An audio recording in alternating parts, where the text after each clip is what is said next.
Good evening to all of our viewers, which looks like none right now. But that's okay. Either way, we're still going to hang out and play, and I'm sure you'll tune in when you get here, which is totally fine. You guys know who I am, and you know who these people are as long as you tune in every week. But if you've missed out, I'm Molly Mayhem playing as the lovely fire sorceress Tatiana. We've got Red, who plays as the super big baddie Kate. We've got Cheeky Angel, who plays as the adorable little Leshy Seffi. And we've got Patrick, who is our DM, who also plays as my little goblin minion, Flack. Flack has fire. Yay for Flack. Oh. Alright, so last time on Pathfinder.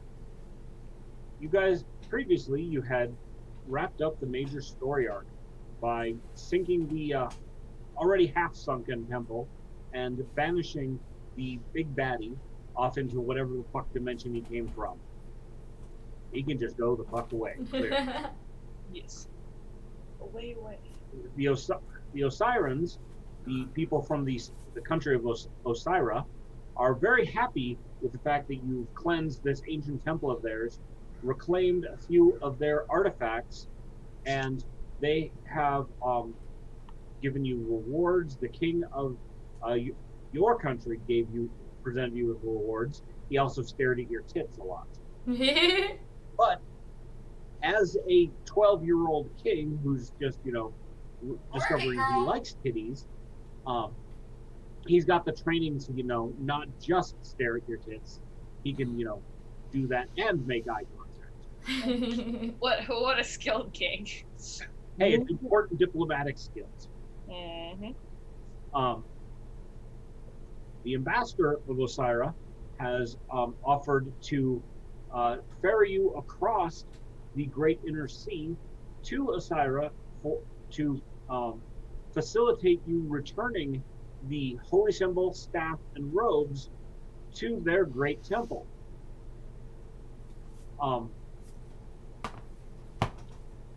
Vivian, our necromantic sorceress, priestess, has decided to stay in the capital and further herself, grow more in her knowledge of Callistria at the temple there in the capital. So she has decided to not join us. This does leave open a position for another person to join your illustrious crew. Okay, I don't know if illustrious is quite the word, but accomplished. You've accomplished things. Mm-hmm. Some of them we've glossed over. You guys received your rewards and went through and did the preparations. Kate got herself some gauntlets of mashing and smashing. And I'm just looking forward to the first time she clocks somebody a good one. Me too. What do you think? You're a badass? Yes, I do. Bong. And Let me show you. yep, which is kind of entertaining. We have the half-hill giant Kate and the itty-bitty little Leshy. All big and bad, sweet and adorable and tiny. And oh, here's a thunderstorm. Yep. And then there's the one that looks like she ought to be a prostitute, but actually throws fireballs. And the goblin Thwack, who's just following you guys around, occasionally shaking his head and picking up all the shiny things he can. So, arriving at the docks the morning of departure, you see a large oared barge with two masts. Definitely different design than you're used to seeing. It has a large figurehead on the front of the boat, and it looks like it's been decorated largely in gold. But on closer inspection, you find out that it's more of a brass that's just tinted to look shiny. Gold wouldn't do well trying to make a boat out of it.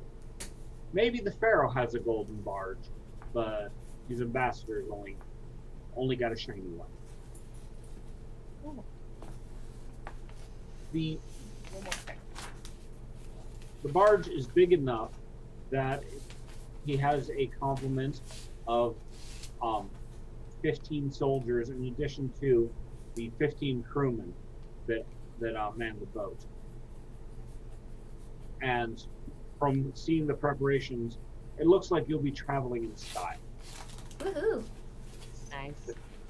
There's a decent sized cabin house on the boat, as well as they've arranged a nice awning and cushions so that you can simply lounge about as you're delivered across the inner sea. Nice. Traveling in luxury, I'll tell you what. Yes. Very nice, very nice. The after a little while watching the goings on with the ship, the ambassador's carriage pulls up, and he gets out of it along with a number of servants who are apparently traveling with him, and they start moving their luggage and so forth. Being adventurers, you guys are used to traveling light, so this guy's unloading like three large trunks of clothes and makeup and whatever the hell else he's got. Dang. I mean, it looks like a heavy duty cosplayer going to a con. But Who needs that much luggage and that many changes of clothes? Oh wait, you do. Yes, Molly, I'm looking right at you. Don't judge me. All right. Is there any last things you want to do before taking off? The current plan is that you will be stopping at your island on the way. excellent. What was it, a gnomish adventurer that you guys hired to be your barkeep, I believe? Mm-hmm. Oh, yeah. Um, a halfling and his wife. halfling.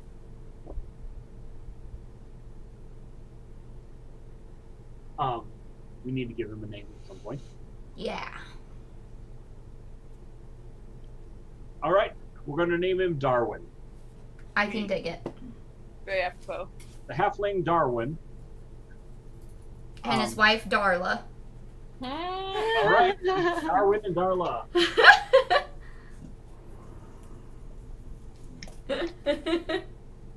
Love it. Right. They are, while the preparations were being made, they've already took off about a week ago. So actually, no, you guys were only waiting a week. So about 4 days ago, they already left, headed towards the island. Fabulous. We're on that. Scale Chain Ring Designs says, hello all. Hello. Speaking of, I need to go creep on their thing so I can get my scale mail for my future Dragonborn. Y'all. Excellent. So, the ambassador invites you aboard and directs his servants to take your bags and so forth into the cabin. And there are comfortable-looking couches arrayed underneath the awning on the deck for all of you to recline and travel in style. Goblets of wine are presented to you, and they even thought to make sure they had a very nice and very sturdy couch available for Kate. Hey, look at that planning.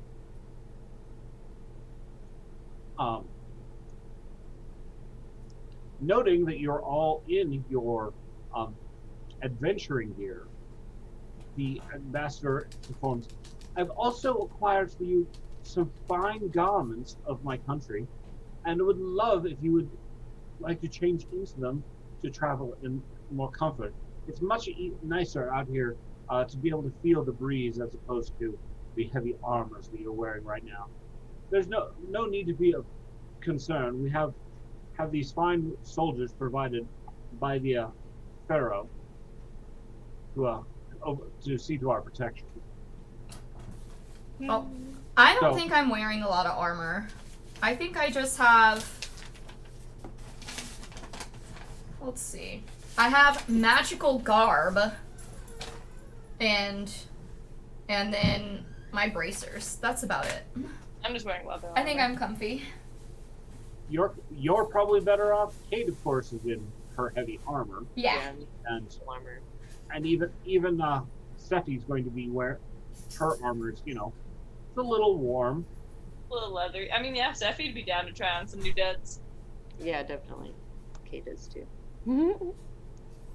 So, in the go and follow the servants that the ambassador directs. Takes you each to a stateroom, and there are fine white linen garments for each of you. Very breezy, flowy, very very light and not covering an excessive amount. This is more kind of like swimwear and cover-ups. Steffi doesn't care.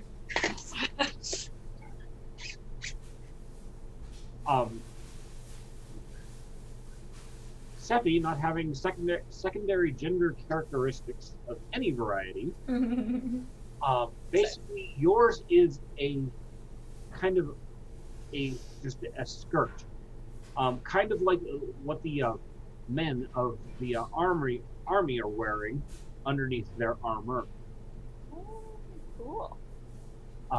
but in fine fabrics with nice embroidery on them. Very nice. Each Nice. of them have been actually, the embroidery seems like it may have been done for you individually, with yours having a border of green leaves and vines as a pattern. Tatiana's has little trickles of flame running around the edges of her dress. Cute.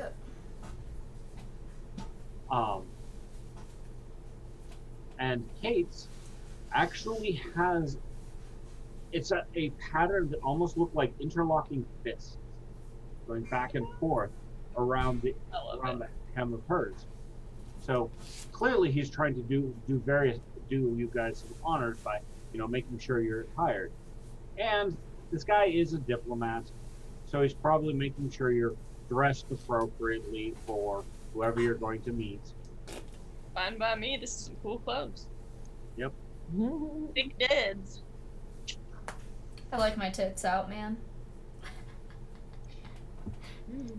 You will note that the ambassador definitely spends more of his time talking to Tatiana. He's trying to work some angle here, and he's smiling and trying to charm her seriously. I'm gonna pull a Winter. Is he hot? Word. Now, he's wearing his preferred garment as you're moving further south. He is very tall, I like him tall. probably about 6 foot 6'3". Okay. His head is shaved. He does have a wide, muscular set of shoulders. You can see a few scars on him, so he probably does have some combat experience. Interesting. His skin is a medium brown. You could tell if he spent a little more time in the sun, he'd darken up quite a bit. But he's got a decent set of muscles, as he is now only wearing also one of the kilts embroidered with golden trim. No And- shirt. No shirt, just a kind of vest-like thing that I'll just take it. breaks down off his shoulders. Fabulous. He does have Looking good. He does looking have fine. quite a set of abs. Yeah, he sounds hot. This sounds good. This sounds good. Yeah. And Tatiana needs a love story at some point. he has big hands. Oh, fabulous. I mean, I have kind of big hands, but he's got the long fingers to go with it. I see where this I'm is not going. implying anything. That's just forwardly done. Yeah, no way. Uh-huh. Pervert. Yes.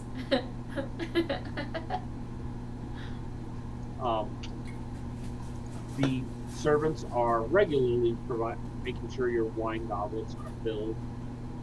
Somehow the wine's being magically chilled, so as the temperatures are warming, you guys are keeping quite comfortable. Fabulous. I'll take it. It's gonna be me on a cruise in a few months. Pretty much. You guys are getting the cruise treatment, minus the screaming children in the swimming pool. Fabulous. Oh, by the way, in case you didn't know, there is an adult-only deck on the cruise.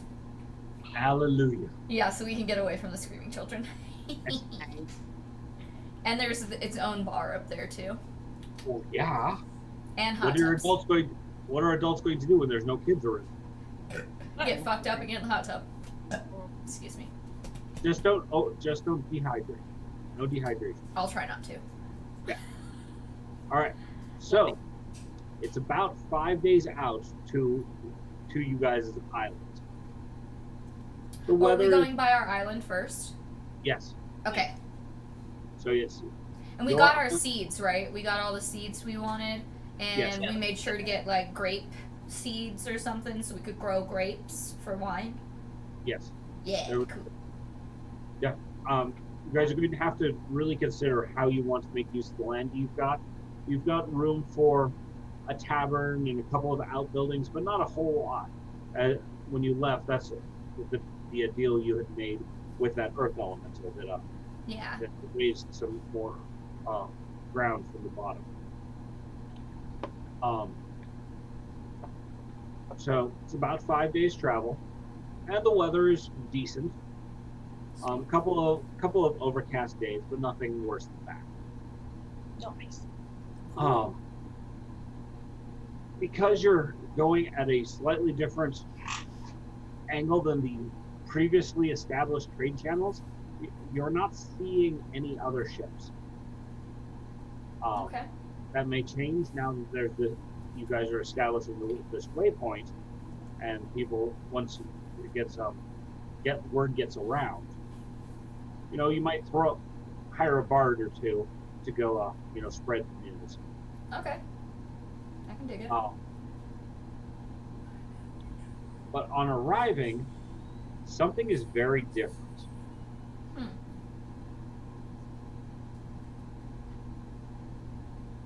Your island was mostly flat-ish. I mean, yeah, there was a couple of big rocks, Mm-hmm. but it's kind of got like a half-sized mountain on it now. Interesting.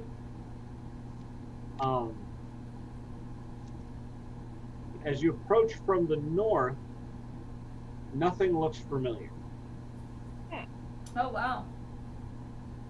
But this is the right place. Huh. The helmsman comes to consult with you, and you see the chart that was marked up based on your descriptions of your island.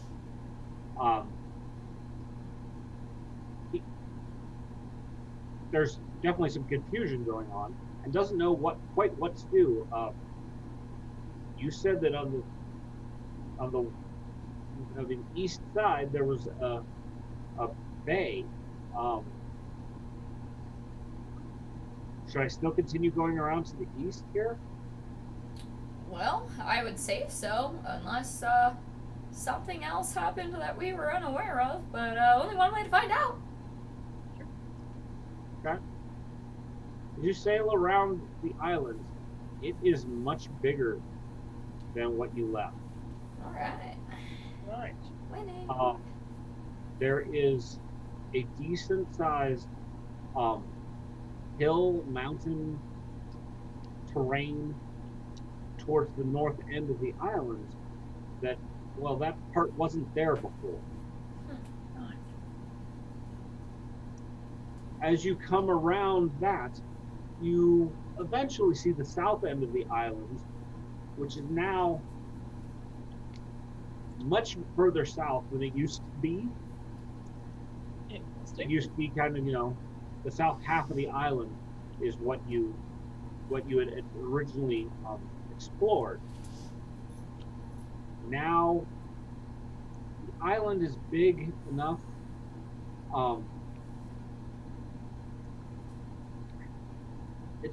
You've probably got a couple of square miles of terrain now. Mm-mm. Sweet. A lot of it is rock, but you also do see some vegetation that looks like it's been there for a while. You've got some trees that are, of decent height on parts that weren't there. All right. This earth elemental has been working hard. Yeah. Kidding. Eventually, coming far enough around the island, you do find the bay as it was when you left. And there is a small boat with a crew of dwarves that are working in the vicinity. Okay. Is there just do we only have one dock area for just one boat? Or, I mean, it could maybe fit 2 boats, or do we have more than that? There is only one dock presently, Gotcha. but the bay that you had the earth elemental dig out could probably suit 3 to 4 ships at a time. Yeah. And then others would have to, set anchor out a little ways and go in by ferry. But right now, there's only the one small dock that looks like, because there wasn't even a dock there when you left. Oh, fabulous. Okay. So they've put together so they built us a dock. Fuck yeah. they built a small dock so that they could just so they could offload their supplies. Cool. Is our ship too big to get to the dock? Okay. Your ship, well, you won't be. The dock doesn't have room with the other ship already there. It Gotcha. doesn't have room for you to get in. So we're gonna have to take a dinghy. You could basically, yes, or you could tie up right next to them and hop ship to ship to dock. Oh, that's fair. Yeah, we could do that. Okay. So at first, when the ship was pulling in, you could see all of the dwarves getting very antsy, reaching for weapons, so forth. But the halfling Darwin, his wife Darla, actually stands up on the porterhouse and waves the dwarves to stand off. They weren't expecting to see you quite so soon, and apparently the dwarves don't know what a siren ship looks like anyway. Fair. There you go. We need to have we need a flag. We need a flag for our island that we're home. Probably a good idea. Yeah. For And our now we- island / for our adventuring group. I feel like our adventuring group, we need to come up with an emblem and make a flag or something. I'm gonna write that down. Do you have a flag? Well, if you don't have a flag, you can't claim a country. You've got to have a flag. That's just how it's done. Yeah, we need a flag. Yeah. So once you pull up alongside, the sailors, both Dwarven and the Siren, are both very efficient at docking and tying off. The oars they raise the sails and pull out the oars for the galleon and very efficiently bring it in to the bay. your harbor. There's some nautical nonsense, which Kate understands. The rest of you, it sounds gibberish, where they're negotiating the tying off of the ships next to each other and getting that set. You know, captain saying, "Aye, we'll do the thing. Aye, aye, arr, aye." And eventually, you end up to where you can. They set up a gangplank, fairly wide and sturdy, that goes between the two ships, and then would be able to go across the dock. Perfect.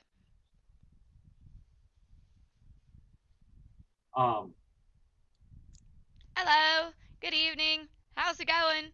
Get out of my way. So Darla comes up to you as you guys are starting to come across, and welcomes you aboard. Fabulous. Yay. Hi, Darla. It's lovely to see you again. That whole naval thing of you have to ask. No, it doesn't matter who you are. You have to ask permission to come aboard. Lame. So she makes sure that nobody gets their feelings butthurt by welcoming you. Excellent. And she looks at you and is like, "I thought you said this was a small island." Well, originally it was, but you see, we wanted something bigger so we could have, we want to grow some more stuff, right? We want to be able to make wine and cook our own food and not have to worry about traveling to go get supplies. Yeah. So we found this cool earth elemental and he helped us out. And so, yeah, it's going to be great, right? Hey, you might want to talk to him about stopping sooner or later. Oh, he didn't stop? We keep having earthquakes on the north end of the island. Oh, fuck. Answer that. Oh, no. It's Well, like that was... every morning. It's an alarm clock. We get woken up at about, as soon as the sun comes up, by the whole island shaking. We haven't been able to build anything because, well, it'll fall down. All we've got is this floating pier here. That, yes, that is absolutely a problem that Steffi will address.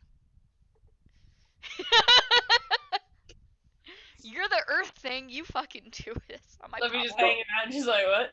So looking onto the land, that's fairly new flesh, the dwarves and so forth have set up a small tent city, and they've got a lot of their supplies unloaded, but haven't really started on anything yet. Probably due to the daily shake and bake. Makes sense. In this tent city, you can see that there's a tree right in the middle of it, fairly large one. And the Darwin, the halfling, is standing under the tree. All right. Hey, Darwin, seems you guys have had a little bit of trouble getting things set up over here thanks to our friend causing these daily earthquakes. So, we're gonna go take care of that for you. That way, you can make yourself a nice home here.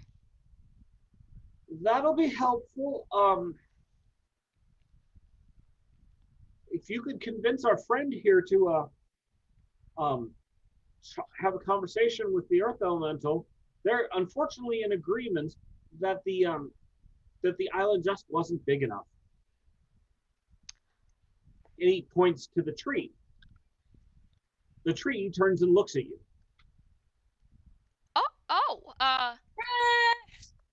What's up, You guy? remember the tree warden that yeah. was living on the island? Hey. Well, apparently that was the tree standing in the middle of the camp. Hey, hi. Hey, Hello. I do agree with you that the island definitely needed to be a little bigger, but I think we are at a great place now, and we can give you guys other work to do, but maybe not building this island any larger. The earthquakes kind of prevent us from living. And from bringing more Steffi, friends help me to out you. here. Yeah, help me out, Steffi. Yeah. Prevents us from bringing more friends to you. We can't build anything. We can't bring you any friends. Good, Seffi. I understand. I was hoping that we'd be able to have enough land for a nice large forest. But yes, I guess we must stop here for now. For now. Let's go talk with the Earth Elemental. Mhm. Yeah, let's do that. Last time I saw him, well, we were discussing whether or not we needed a nice ravine. We have some really nice hills, and if you ask me, I think he put some caves in too. Probably. With some what? Sorry. Caves. Caves. He might have put in some caves. That's I think okay. he is you left and well, it seems like he was having fun. And I didn't want to, dissuade him. He pulls up a rock and then he spends a good part of the day dredging and bringing up some sea bottom. Excellent topsoil. Great fertilizer. Things are going to grow here beautifully. Oh, great! That sounds wonderful. I've been able to use some of my magics to get the plants started and growing. And I've even got one decent sized tree that's I managed to bring in, and it's already I, probably 10 years worth of growth. So we have one good tree other than the That sounds awesome. Seffi's real happy with the progress. Very visibly excited about the plant progress. So for the most part, you've got grasses and um, other grasses and some small brush, but not a lot of stuff in the way of large trees or anything. Um, I would probably take him quite some time to get the forest that he wants to grow. Yeah. But you also now have enough space for a small village. Nice. Amazing. So, with enough land to potentially support them. Hell yeah. So, Good job, going. but not much going to work unless you get the Earth Elemental to call it good enough. Yeah. Absolutely. All right. So, the tree warden gives you a tour of the island Yeah. as you head north to the north end, where the Earth Elemental seems to still be playing around. And I'll put some caves there, and I'll build this Seffi mountain way is higher, excited. and I'm gonna do this, and here's some trees. Yep. Like Minecraft. So, pretty much, it looks But I'm like not he's imagining. just having a grand old time. Yeah. But So, you come around the rock outcropping. It looks like he might be starting to do some carving. It Interesting. looks like a giant. So far, you've got a rough humanoid figure that it looks like in the cliffside that he's created. It's about 18 feet tall and very much doing a superhero pose. less. Exactly who it's male, female, other, we're not clear, but he's working.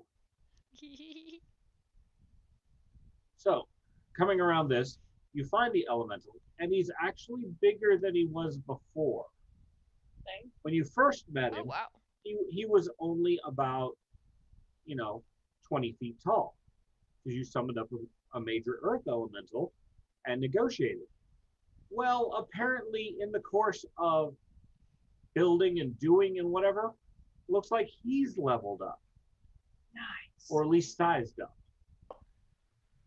Building up them rock muscles. So he's now about 20 feet tall and there's more of him. Seffi would definitely kind of call out and sway, be excited to see him. Try to see the growth. And you hear in Sylvan, the tree warden calls out to him. And the elemental turns around, and in his low, grumbly voice, "Ah, greetings. Welcome back to this pretty little rock. Yeah, we're so glad to be here, and you've been doing such a great job. I'm actually enjoying myself. I haven't had this much fun since the dwarves asked me to hollow out a mountain for them. Seth giggles. Do you want a mountain? I can do a mountain. No, I'm not sure that a mountain, would assist us in, having places to plant our food and living quarters. I think that you've done such a Oh, perfect job already that, that's you right. could take a break. Yeah. That's right. You don't eat rocks, do you? I've Uh, got some yeah. really tasty ones. That it sounds lovely, but I don't believe our teeth could handle that. Ah, poor, soft, squishy little things. Yes, we are.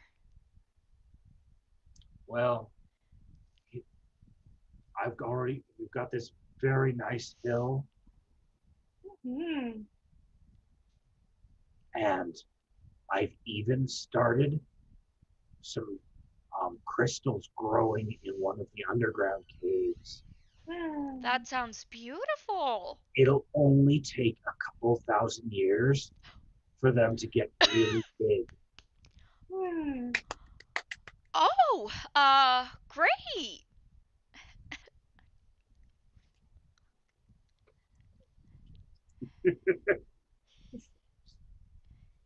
Are you sure you don't want any more?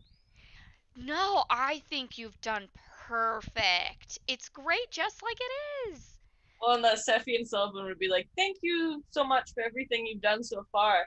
It's more beautiful than I ever could have imagined it to be. But now we need to have the humans build something. Otherwise, we'll never have any more friends come here." Oh, I think I saw some dwarves over there. Mm-hmm. Maybe they'll want me to build them something. Me would certainly ask. If you guys could work together. Yeah. Mm-hmm. I bet they'd appreciate the help. Totally. So the earth elemental goes stomping across the island. Kaboom, kaboom, kaboom, kaboom.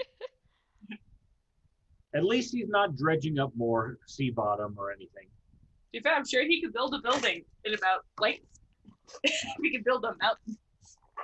Well, it might, just kind of piling up dirt and rock is one thing. The specifics of actually doing actual human architecture type shit might take him a little more effort. Not quite as much, manhandle rough work.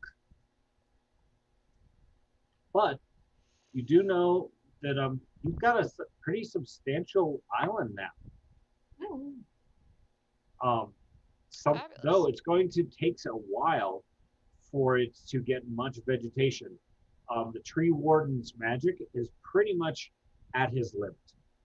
You're Fair. going to want to get stuff growing fast. You're probably going to need to bring in some heavy duty plant magic. Got plant magic. So That's Seffi's department for sure.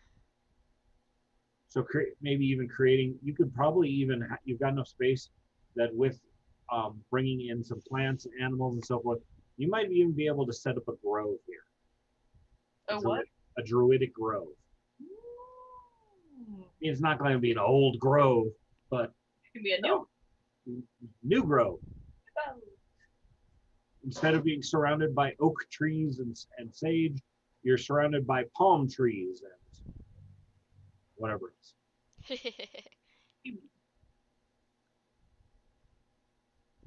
I might go out to one of the like more remote corners of our massive island and set that up then. Start creating it. Sanctifying the land and so forth. You're going to actually need to get the vegetation going there first and create a fully viable ecosystem. Right now, you've got only a small amount of basically smaller life forms, field mice and so forth that were inhabiting the island when you first got here.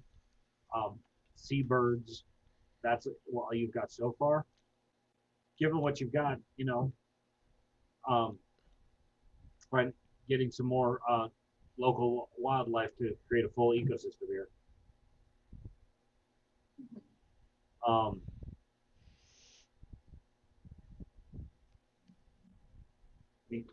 Don't like forget to Noah's plant the Ark. grapes, alright? We're ready for the wine. Get to it. Well, like kind of like Noah's Ark this and use summon animal to summon animals and ask them if they want to be here. So you could probably set up instead of a combat casting of summon animal, do a ritualistic casting. Yeah. So that they're not temporarily present, but and do and bring them in more permanently. Yeah. Start there then. Okay. Somewhat. So vegetation is probably going to come first to make sure that they've got something to eat off. Yeah. Yeah, well, it's a field mice. That's fair. I have summon plant too, so. Yeah.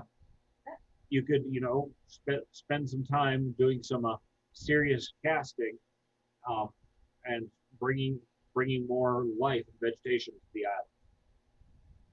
I'll start doing that kind of like a mile or so from the tent city. Will y'all do business? Okay. I'm summoning whatever plants feel like they would grow the best here. Being in tune with the proper environments. Exactly. All right, so Tatiana and Kate head back around with the tree warden to where the dwarves are working. I'll go do that business. I'll be here making plans. Yeah. Looks like the head mason is in serious discussion with the earth element. Excellent. And at one point, the word volcano does come up in their conversation. Oh, a little bit. And the dwarf is clearly trying to say, small one, like a geothermal spring, small, no volcano. Oh my god! This motherfucker's gonna kill us all! Yeah, a small one for like a natural hot springs. That sounds great. That'd be amazing. And so, apparently, they do manage to work out how he'll help provide them with appropriate stone building that they want, and help lift like larger sections into place and do things like that. But he can feel that his ability to remain on the primary plane is going to wane sooner or later. Earth elementals can only stay for so long. Yeah.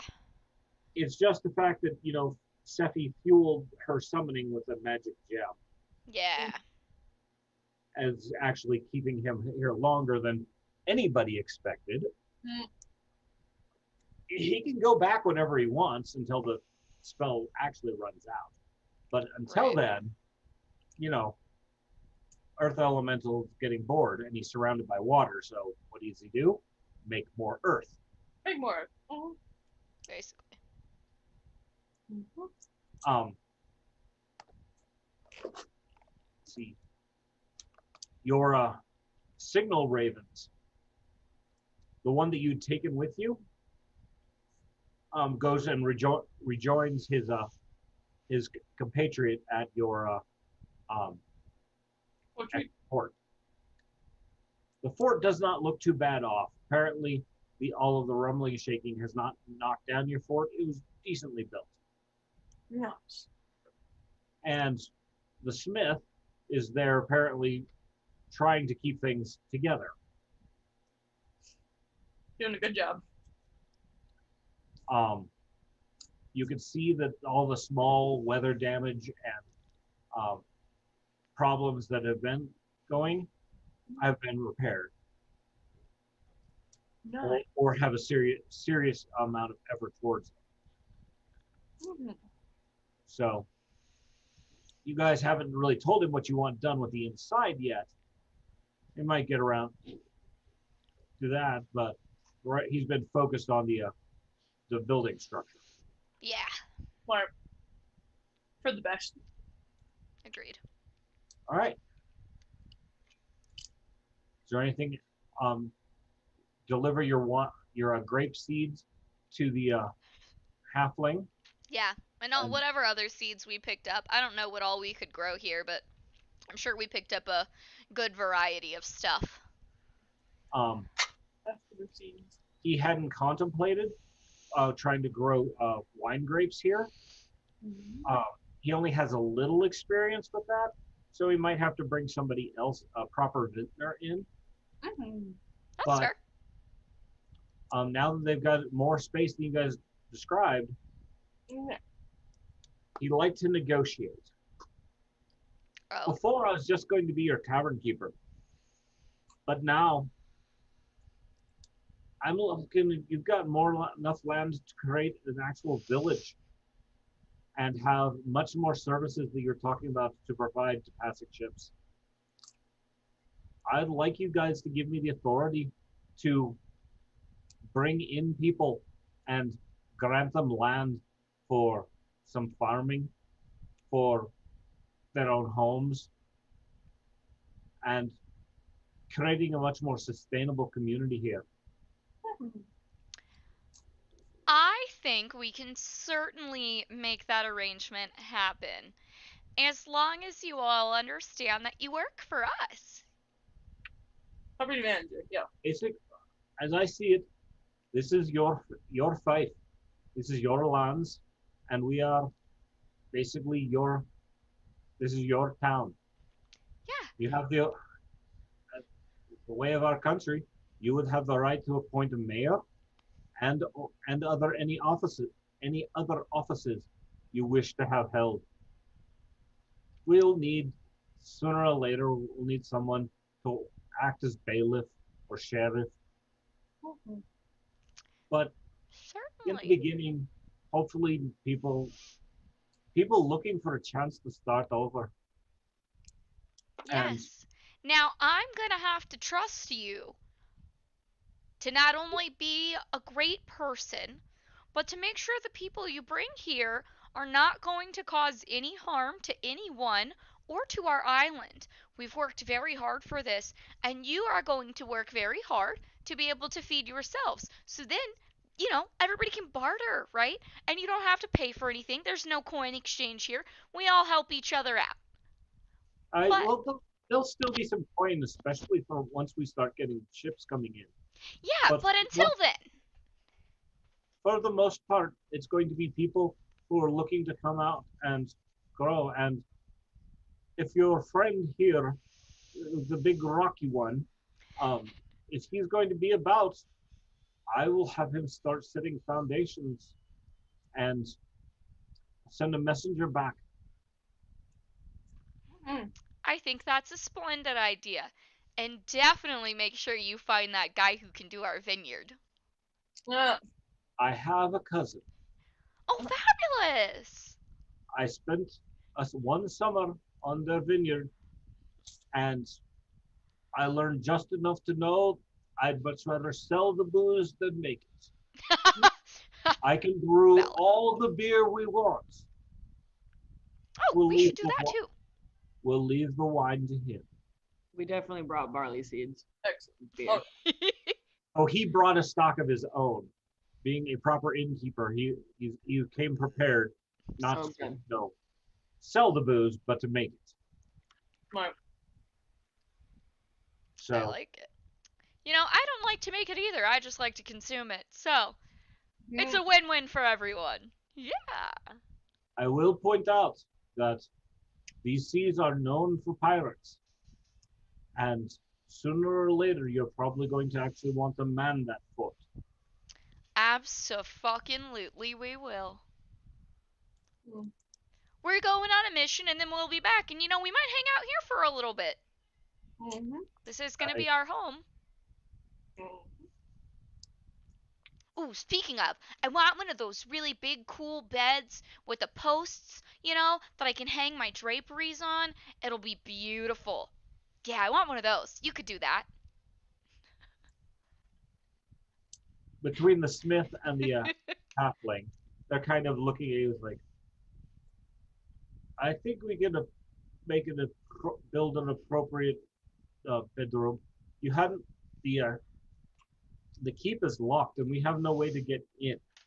And the smith here says we don't have permission, so we have not yet been able to make use of any of the resources. We're actually running low on water now. You said there was water on this island. Who has the key? You do. I do? Well, good for you. Easy peasy. Oh, well, Oh, you know what? I made a huge mistake. I'm so silly. Forgive me. I pull out the key and I hand it to him, and I'm like, whatever you do, you don't lose this. Do you understand me? Who are you handing it to? The smith or to the halfling? Uh, Oh, I you was. can't hand it to the smith The because smith can't he's move over commanded there. by. Yeah, so it's got to go to the halfling. We've obviously entrusted him with everything at this point, so I am You gonna could give him access. the other option is you can simply go and open the doors Well, that makes sense as long as. and not give Wait, it. does it only lock with the key? No, they can pull it closed, and then they can't open it again. Well, I don't want them to lock themselves out. Yeah, just leave the key with them. It's more use to them than us. No, But we don't want the key to leave the island either. well, it's left the island multiple times. I've had it on me. Okay, I know, but let's like if we're entrusting it to somebody else, we don't want let's it to. go unlock the doors and make sure they have access to what they need, and then let's give the key to the smith to hang on to. The smith can't actually hang on to it He can't. because he is bound. He is bound to it. Whoever holds it has control of him. Can we put it like somewhere in his like room vicinity thing where he has to hang out?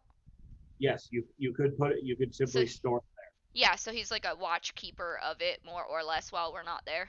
So we Yeah. don't lose it and then nobody. Yeah, so let's do that. So we're going to go unlock the doors, make sure they have access to everything, show them where the forever water is, The and barrel, then the infinite barrel of water. yeah, and then stash the key in the smith's house. Okay. All right. The you don't have any problem with that. The finding the barrel, they actually bring it up, and they start discussing some way of basically creating a water tower kind of thing, Oh, that's where a the good barrel's idea. up on the roof, and they've got fresh water that both supplied to the keep as well as to the town they're going to build. Smart. I like it. But for now, they just simply set it outside where they can, schlep water from it. Mm-hmm. So our friend that's in the chat put out a good suggestion. Can the smith make another copy of the key? Let's see. Nope, not within his skills. Got it. He cannot.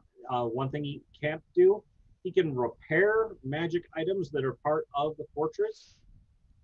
Like he can repair the doors, but he can't create anything like that. Gotcha. You could probably find a way to have that duplicated. If you had an artificer, or basically hire the appropriate mage from the capital. Given the first key, he could probably create a duplicate. Yeah, it is a magical key. That's right. Yep. Um,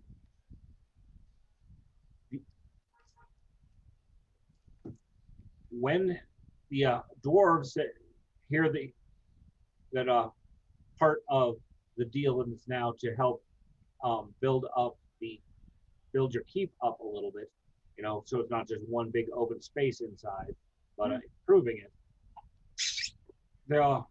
They start, okay, well, our architect will start throwing together some plans. What do you want in your keep?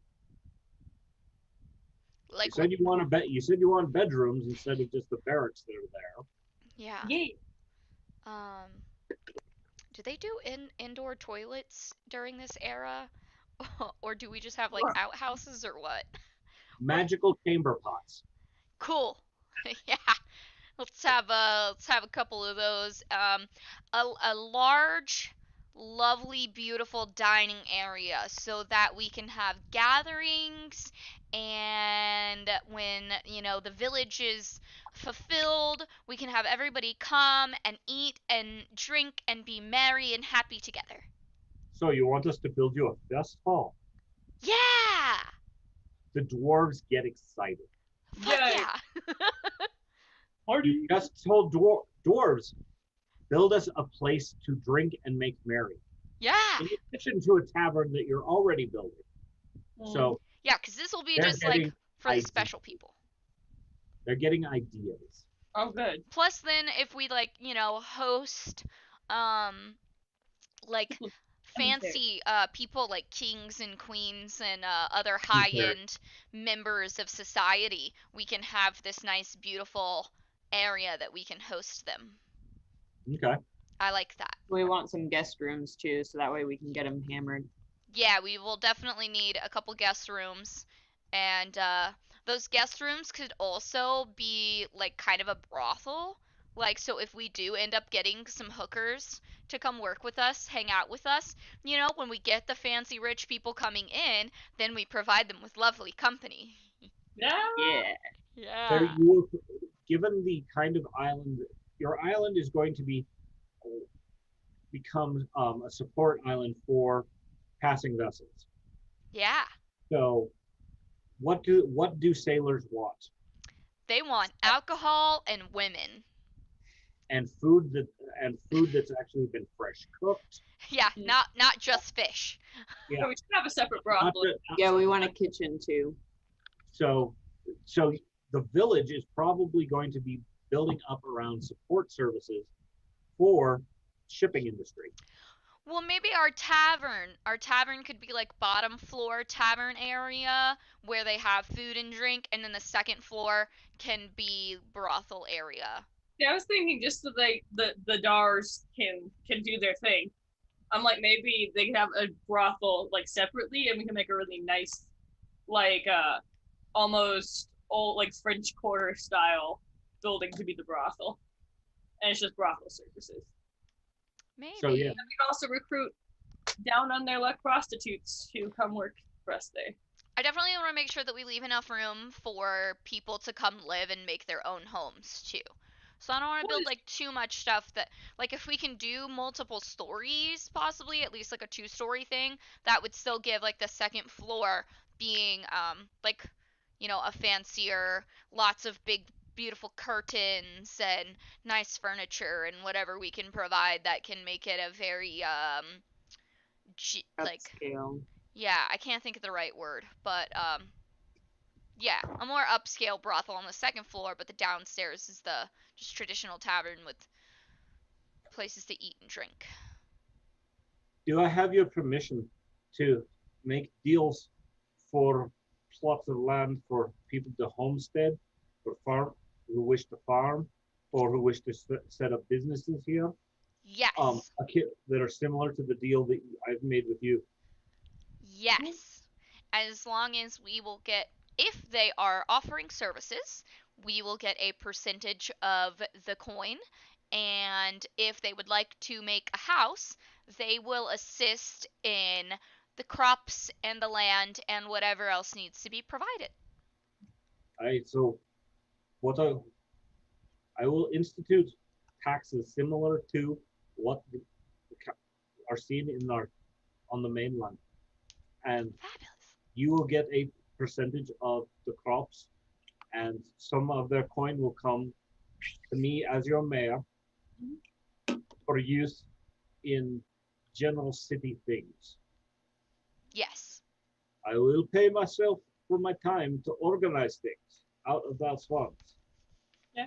but I will keep a fair accounting. The gaius that we have prevents me from cheating it, lest I lose an arm, and I really prefer to keep both of them. Smart Yeah, man. I would also. So as soon as we get the first shipload um, of work done, I'll be sending back for more. To speed this up, money will help. There's materials to buy. Even though our big rocky friend is going to be providing us with much of the building materials, there's a lot of the little things and lumber. Lumber we do not have. I thought we gave him a good bit. You gave him, I think it was like 2,000 gold, but Yes. that got him all the things necessary to get his tavern set up. Ah. If All you right. want, but What? it's, it'll go faster if you invest some more. That's Or not a problem. How much do you think we should do? the more you throw in, the better. How about 10 10,000. 10,000? He was ballparking a number and expecting it to go lower. I was going to just say 10,000 anyways. So, here you go. So you basically write him out a chit and seal it with your signet ring. Yes. That allows him to draw up to $10,000 from the Adventurers Guild. Perfect. So that has us at 88,000 for our group coin currently. That it does not come out of anybody's individual pocket. That is our group fund. So, Island fund, if you will. yeah. I think with this, I can get 4 or 5 professionals and maybe a couple of farmers who are willing to come out and work some of the flatter lands here.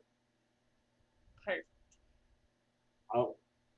It'll take months to truly get established, but once we do, I believe we'll be able to do some good trade. At the very least, we'll be able to sustain ourselves instead of having to ship everything in. Fabulous.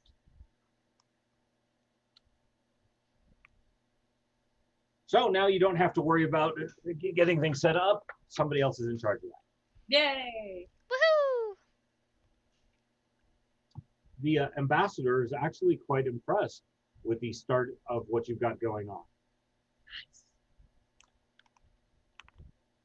As he rightly should be. We're pretty impressive. An elemental to expand a small island. Ingenious. I've heard of it done, but no one has actually managed to force an earth elemental to do such a thing. Impressive. Well, meet Sephi.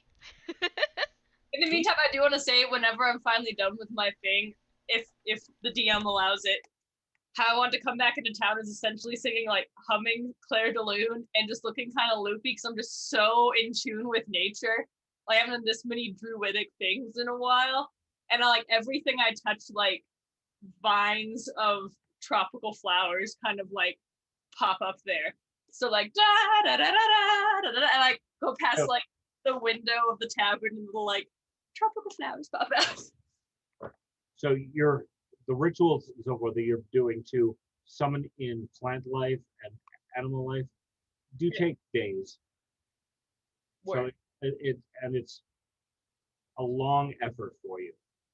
You're spending um, a lot of your daily energy into making this place jumpstart its growth. Well, then instead, I would still be out in the forest, and I'd have myself a little bed of tropical flowers that I'd fall asleep in, wake up, lather, rinse, repeat. Mm-hmm. It's actually going pretty well.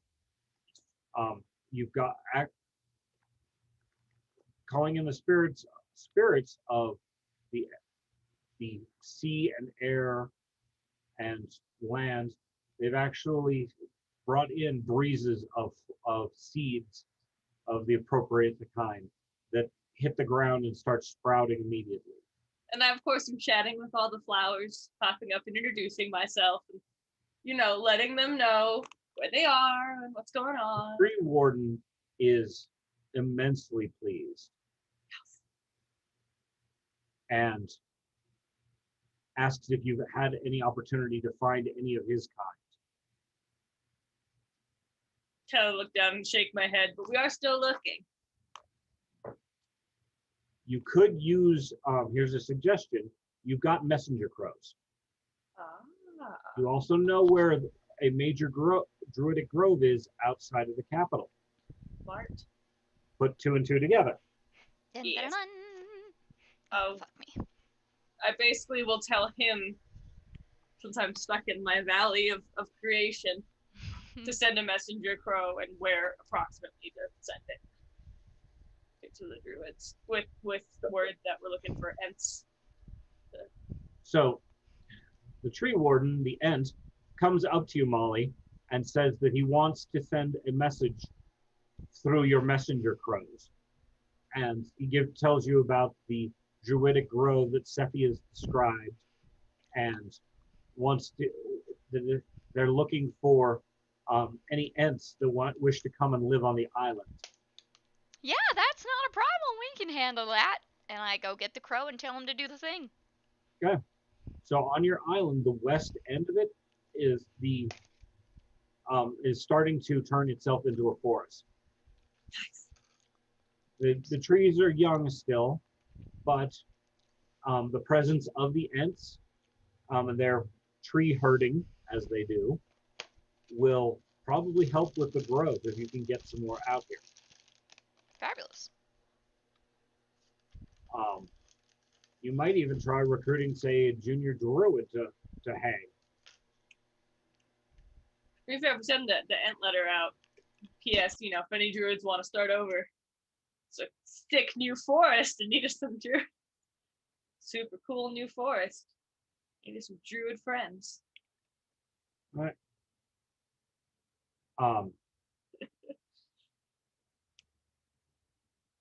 Kate, is there anything you would like to see happen on the island here? I want to see our dock expanded. Okay. So the dwarves will discuss with you what it is you'd like to see have happen. The harbor that you've got is presently big enough to build a docks that would support at least 4 ships at a time. You could build outward, but those ships would be less protected in a storm. Yeah, we don't want to build outward. We want to build like wideward. Okay. Just so that way we can have, because I assume that we're going to be having people coming in to trade and to hang out. And so I want there to be proper places for them to store their ships. And so we don't have to have people climbing over everybody's ships to get onto the docks. The dwarves discuss what they can do, and it looks like they'll be able to build you a fairly solid docks with some decent piers that should hold up and make for a decent trade port. Not huge, but and at some point they commenting they're going to need to, you'll probably need to have assign a port master, somebody whose job is to arrange, organize, and collect docking fees, etc., etc. For sure. So, but that's the mayor's job to find these people, unless you find somebody specific you want to hire. Yeah, I was thinking I was gonna look back through my notes and see the different watchmen that we worked with, and if there was somebody that I like clicked with or that I liked, that I would offer them to come work for us as like our security personnel for the island. You only had two. Well, you had three interactions with city guardsmen. The watch. One was Lieutenant Branson, and he was in charge of the red light district. I think I like that guy. You had an interaction with one of his subordinates who turned out to be a cultist and exploded at some point. Yep. And then there was another minor character whose name I don't remember that you had to work with. Oh yeah, the dickhead guy from the watch, who at first thought that you were responsible. Yep. And then once he got all the facts, he was tripping over himself to apologize. Yeah, not that guy, but Not him, but the guy that's over the red light district, Branson. Yeah, Branson. Or That something guy. along those lines. Yeah, that guy. Well, We're gonna call him Brandon. Brand. Branson. This is your new name, sir. So next time you're in town, see about if he's interested in the job of becoming a small village sheriff. Yep. Chill out in the countryside. Or on a nice tropical island in the Mediterranean. Basically, yeah. All right.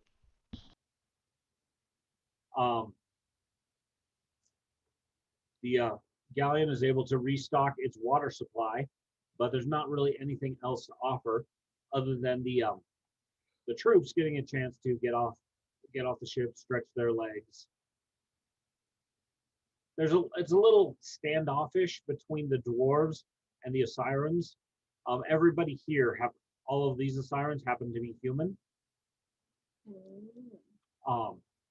There's only one non-human race among them, and that seems to be the lookout for the galleon is some type of bird folk.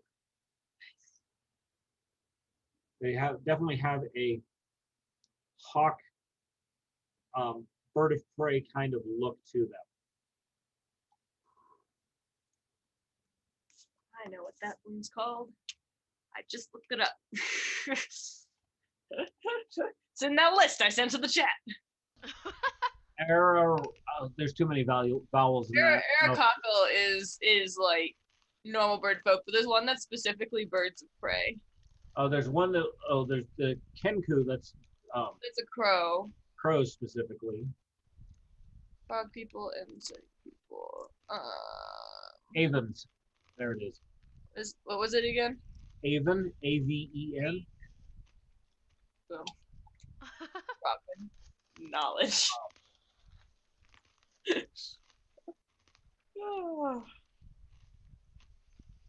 The ambassador is quite impressed with your little undertaking here, and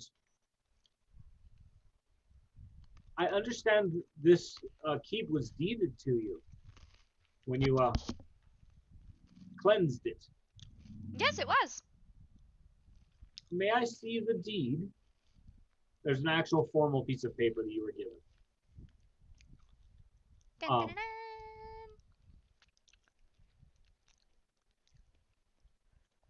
Excuse me, my lady, but have you not read this thing fully? Why did I miss something? About halfway down, he points to a paragraph that that state that you have now have the rights to you have the rights to claim noble title as you hold land in the name of the kingdom. Ahem. That was out of character. That was not Tatiana. That was Molly. Yeah, that would be pretty great. As the um, baby goes, Tatiana goes. Um. Uh. So your Uh. title is at the smallest end of the noble spectrum, and in proper society, they might, as being among the newest, they may give question to that, or stick their nose up in the air. But you do need to be sure to address yourself as Lady Tatiana. I'm sorry. I choked on my Lady spit a little. Steffi. Wow. Cool. There So are various rules that apply to such things, like, yep. Lady Steffi. I believe. Excuse me. Lady Seppi, that's for women. What's it, Lady? Lady, THY. lady, okay. Lady Steph. Yeah, lady step. Yeah. So based on my background story, which I know, holy shit, you guys, it's been like almost a year that we've been playing this now. Yeah. I know it's been a long time, but my background story was basically that my mom ran a brothel and she was the elf type, but that my dad was the fire sorcerer. Like, that's where I got my sorcery from, because mine's like bloodline related. And Yeah. he was actually like, I never put that he was a noble, but I put that he was kind of like an outstanding member of society, as being like this big bad fire sorcerer who like defeated beasts and helped save towns and stuff like that. But then, if I remember that I wrote correctly, then like there was this really big battle that happened, and my dad like left forever because he realized my mom was just a whore and didn't feel like dealing with it anymore. And then my mom like forced me into being a whore for her, and I got really angry because I was with these, men who just won a battle, but I didn't want to be with this man and he was being too aggressive, and that's how I learned I had fire magic, because I accidentally burned him to death fighting him off of me, and then I ran away and I changed my name from Holly to Tatiana, because Holly has ho in it.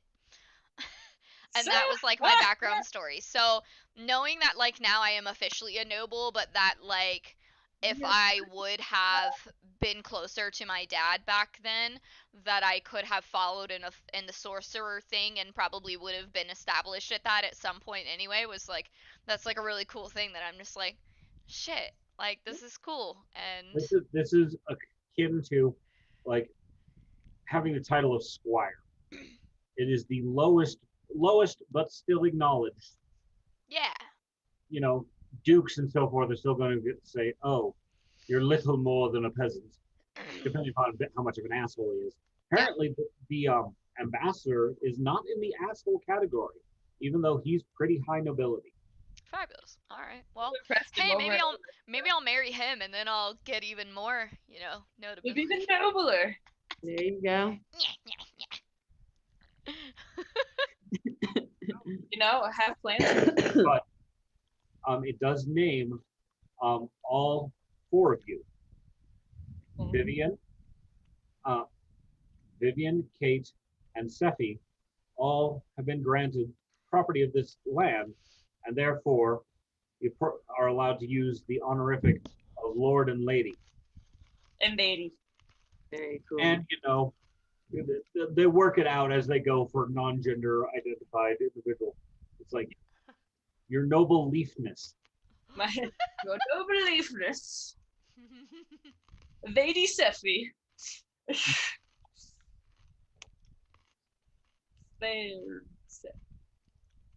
It is possible through deeds and so forth to have your rank increased, but now some of the things that got said when you walked into the palace making a little more sense. Mm-hmm. This is the first time you've ever been to a place where people bowed to you, servants bowed to you. It's true. Not just because of our good looks and heroic deeds. Right. I thought it was because we were just badass and they didn't want us to like squish them. That's my thought as well.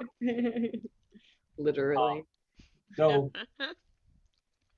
the ambassador says, I will warn you, proper society is a bunch of jackasses.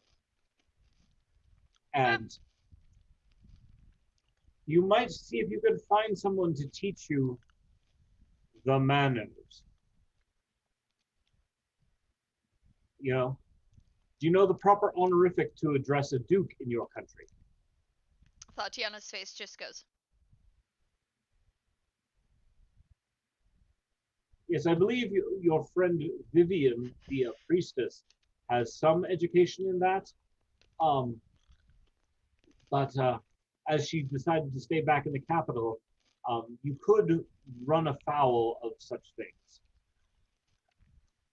As I am quite taken with all of you, I will try, as we are in my country, I will try and help steer you away from any faux pas, and we'll just brush them off as you all being a bunch of foreigners.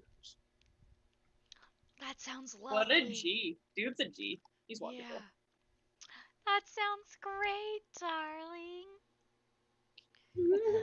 Sounds great.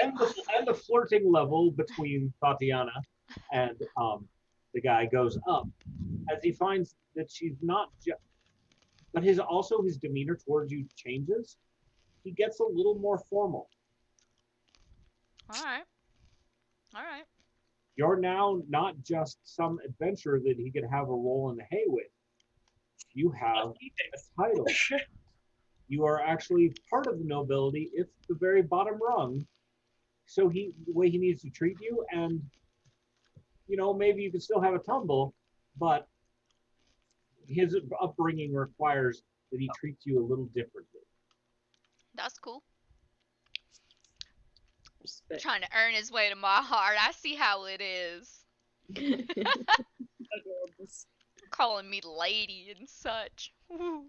Oh, shucks. Vivian's used to that. Nobody fucking cares about her. I'm just kidding. And she's not here. I know. She'd just be like, yeah, whatever. I know. Well, technically, I'm already higher ranked than a lady, but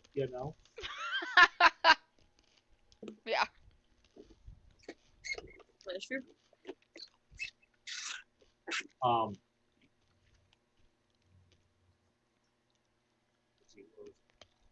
So restocking has happened, and you are now able to set course. Fabulous. So the ambassador spends a good amount of time telling stories of his land, how the pharaoh is an actual descendant of the god Ra. Oh. With the founding of the country, Ra descended and created offspring. And that lineage continues. So when the very first pharaoh was fully a demigod. When he ascended, his child was, part mortal. And with each successive generation, there's become a little bit more mortal. But with the crowning of a pharaoh, there's still some divine power presented to him or her, because they have had 3 female pharaohs. Nice.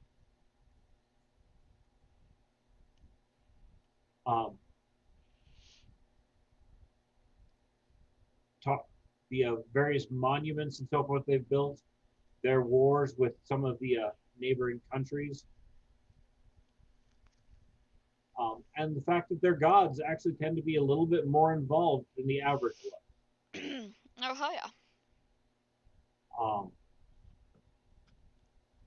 hence, when you went to the temple, the gods being a little bit more present to be involved with the raid you guys went through. Is there anything you guys would like to know about the country of Osira? Not that I could think of off the top of my head. I'm gonna ask more about like their worship of nature and kind of their like druidic practices and how they differ from my homeland.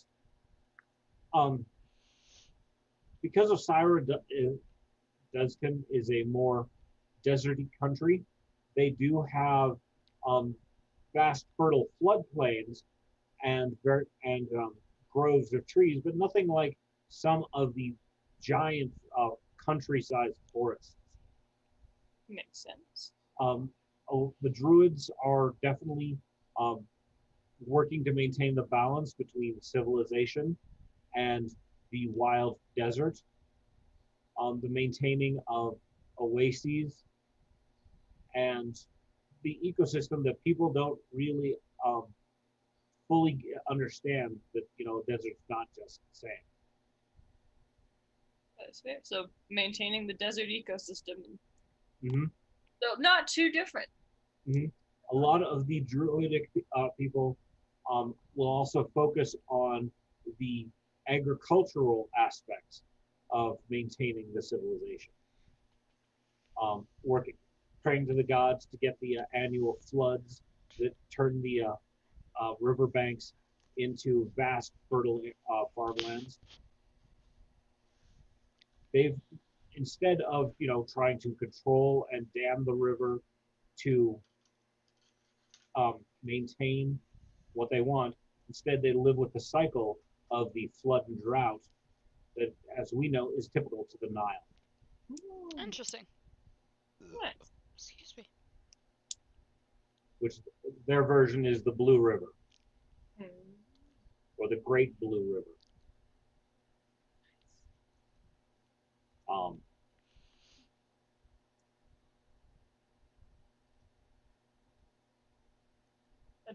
Cities do not tend to expand too far from, obviously, sources of water, and digging and finding wells is one of the important skills of our druids.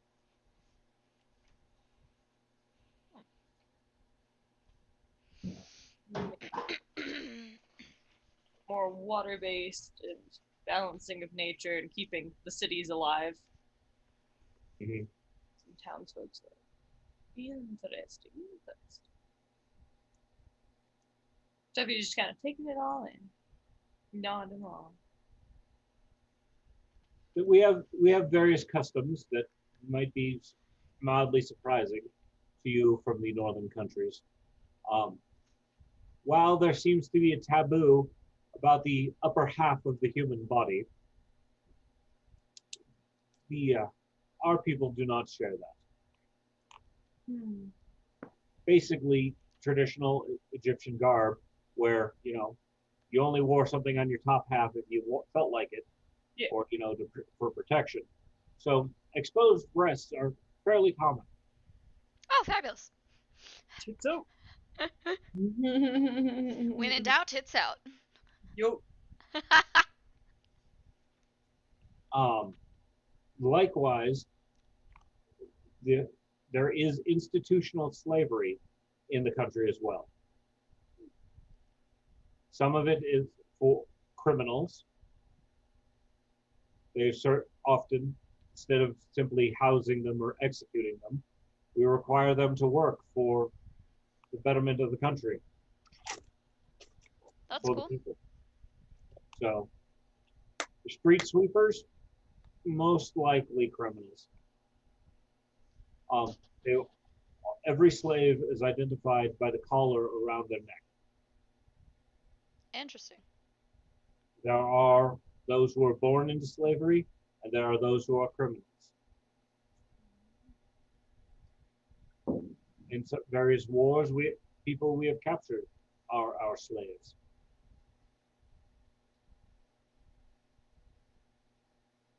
So make no mistake, it's no utopian thing.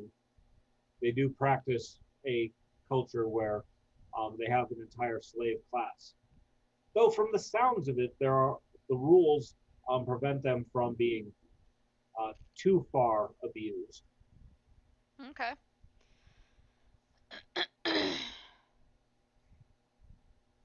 feel like there might be an uprising that we're planning.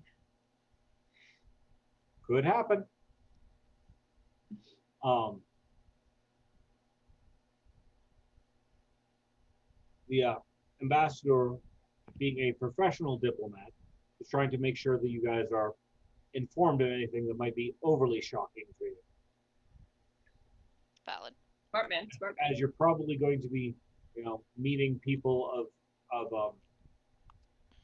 importance, given that you were traveling halfway across the country to their capital. Yeah. Yeah, definitely. Absolutely makes sense.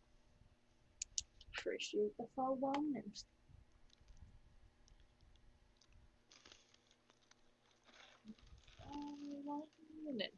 So it's one of the afternoons where you're sailing across a fairly smooth seas when the We get lookout attacked. calls out that there's a disturbance in the water off the port.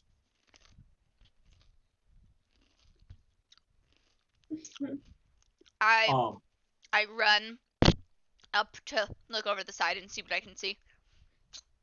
Duffy just kind of stays in her chair. there is Ready for some action. water is kind of flowing upwards. Something is coming up from below. The fuck? Dragon. So it's almost like, Time for tentacle porn. Ah! Oh shit! Shit! Well- Wrong stream. Wrong stream.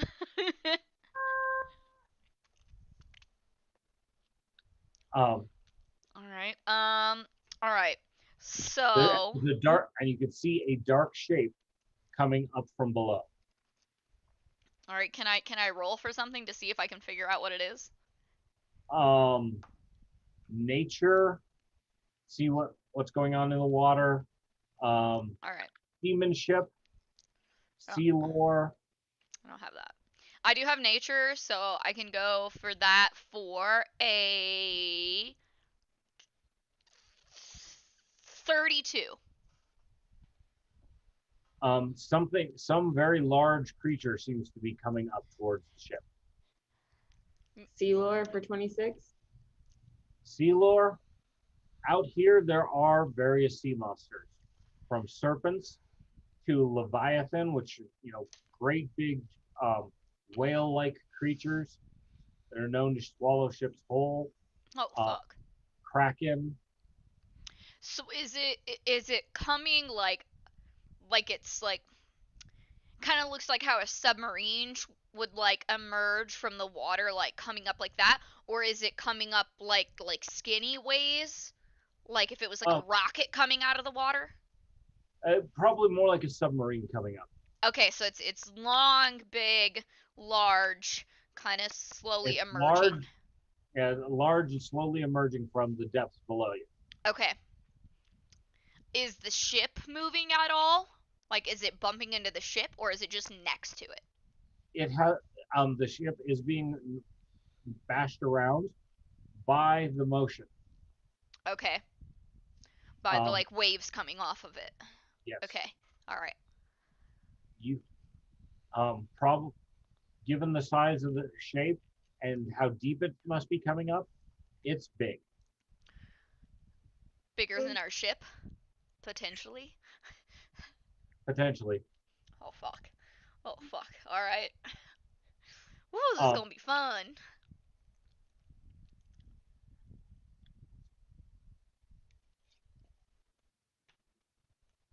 Rocks start emerging around you. Rocks? Yes, Okay. some like rocky structures are starting to come up of out of the water. This thing is definitely bigger than the ship. Oh fuck. All right. Uh, don't know what the fuck and I the, can the do. sailors are yelling and trying to get the oars out to get moving faster, but it doesn't get them far enough away before you feel the ship suddenly lurch to the side and start lifting. That's when Seppi would get up and go join the group. Out of the water. What was that, Seppi? Before Seppi was like sitting there in the chair, like, I'm gonna let someone else take care of that. I'm a land creature, and now the ship is tilting. I go join the group. Guess not. Yikes.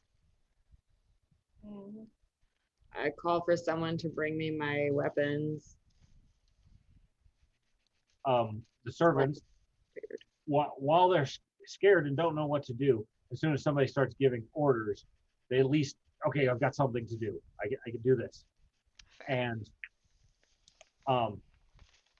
the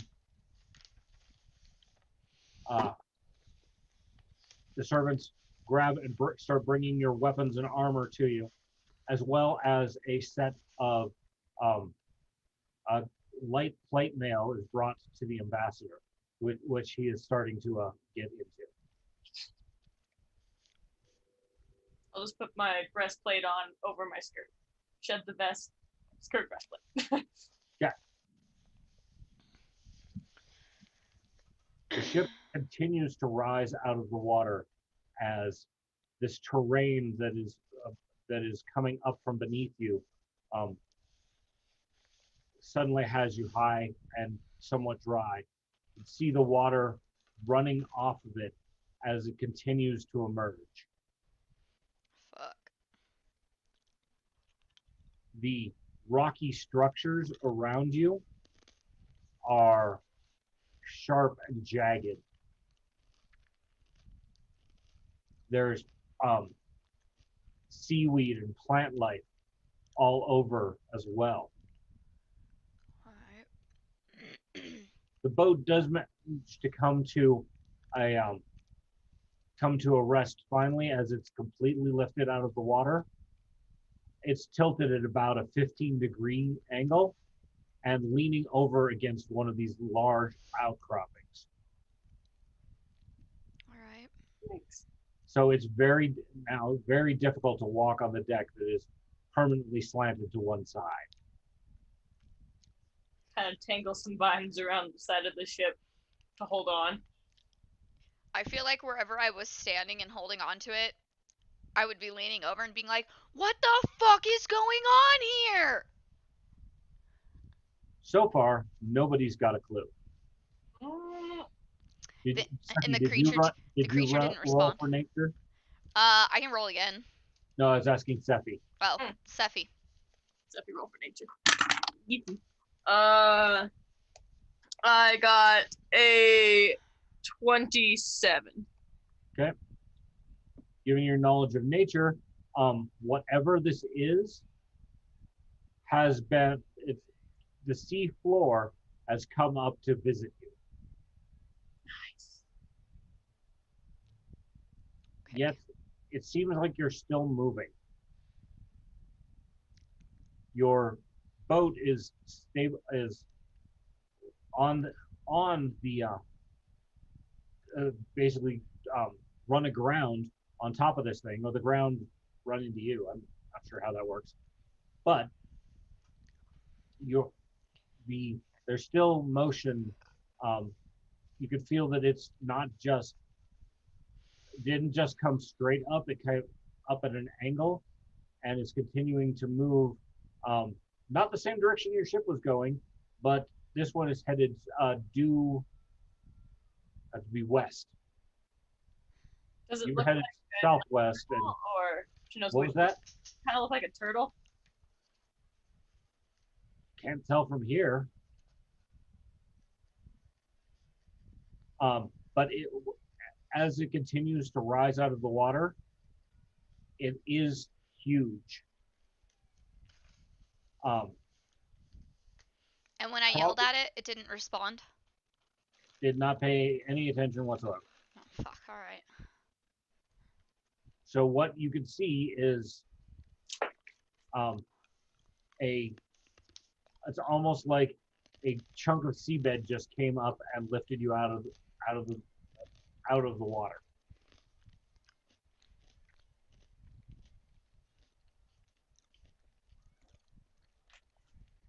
You can see some fish and octopus and so forth clinging onto various things as you scan the horizon.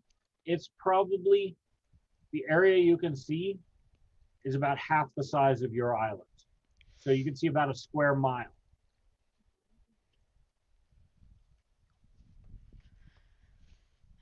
Alright. I Seeing don't know if I what to had do. kind of feet to talk to animals. What was that, Steffi? I was seeing if I had some kind of feet to talk to animals, so like I swapped out that spell for another spell. I got nothing, man. I have no There fucking are clue. there is underwater plant life here. Aha! I'm gonna try talking to them then. Basically, just go like kind of hoist myself over the railing with my vines and scream, but with a Sylvan accent. Ah! So the plants, while they understand you because it's more of a telepathic communication, Yeah. They've got a really strong accent Oh no. because their entire context, your context is land, theirs is not. Mm-hmm. So they're informed. You know, that they do. The first thing they have to say is, "Where did all the water go?" I would. They're very confused about this whole air thing. So confused. And so they're a little bit upset, concerned about this air and how are we supposed to wave in the water if there's no water? Yeah. So, like, you don't know how you came to be out of the water? Yeah, I would tell that to y'all. Like the plants don't know how they came to be out of the water either. Not really. They describe living for the last however long plants live on the bottom of the ocean, and there's even some carnivorous seaweed over to the side that talks about catching fish and pulling it down in and eating it. But we were happily minding our own business when When you were here, and now we're all here.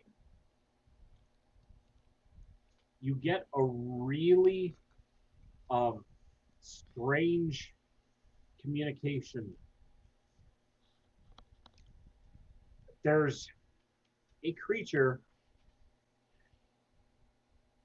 It's kind of part plant at least, and so you're getting something from it, but it's garbled.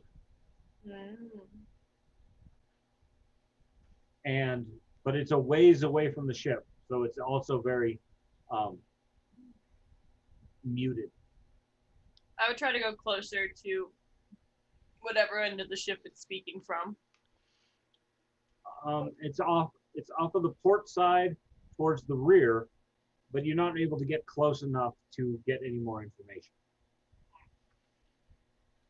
Every direction you look is fairly similar. There are tallish rock formations, whitish, like the kind of looks like the cliffs of Dover, but not quite. But they're sticking kind of straight up off of the seabed. There are various rocks, plant life. It's not. It's a very strange landscape. You can recognize, standard seabed dirt and decomposing plant life, so forth, because you've seen a lot of it recently on your island, where it was the upheaval caused by the earth element.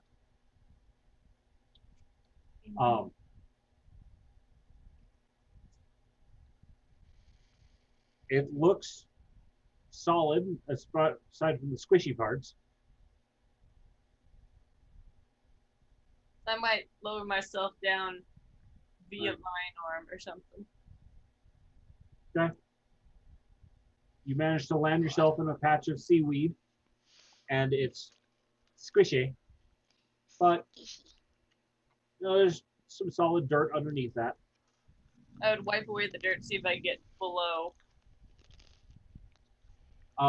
There's at least wiping it away. There's at least a foot of dirt. You want to keep digging beyond that? I'm gonna try. How long are you willing to spend? I mean, we don't have anything else to do, so until either something exciting happens or I get to the bottom. Like if if it's like roll over whatever thing is underneath the foot of dirt, then I will stop digging and go back up to the ship. I'm so afraid we're about to lose Seffi to the water. That's why Seffi's holding on to her little vine, so I can just zoop back up. I'm like, if I feel like I'm in danger, I'll stop digging and go back into the ship. But if nothing happens, I'm going towards the edge where Seffi is and making sure I have like rope and a fucking buoy ready to save Seffi if something bad happens. Mark. So 10 minutes of digging, and you've made a 3-foot hole, and it gets rockier as you dig down. You've got on the top, you've got the sandy level, and it's getting a little rocky, but you haven't really found anything more. So it's literally like the ocean floor. Just rotate us.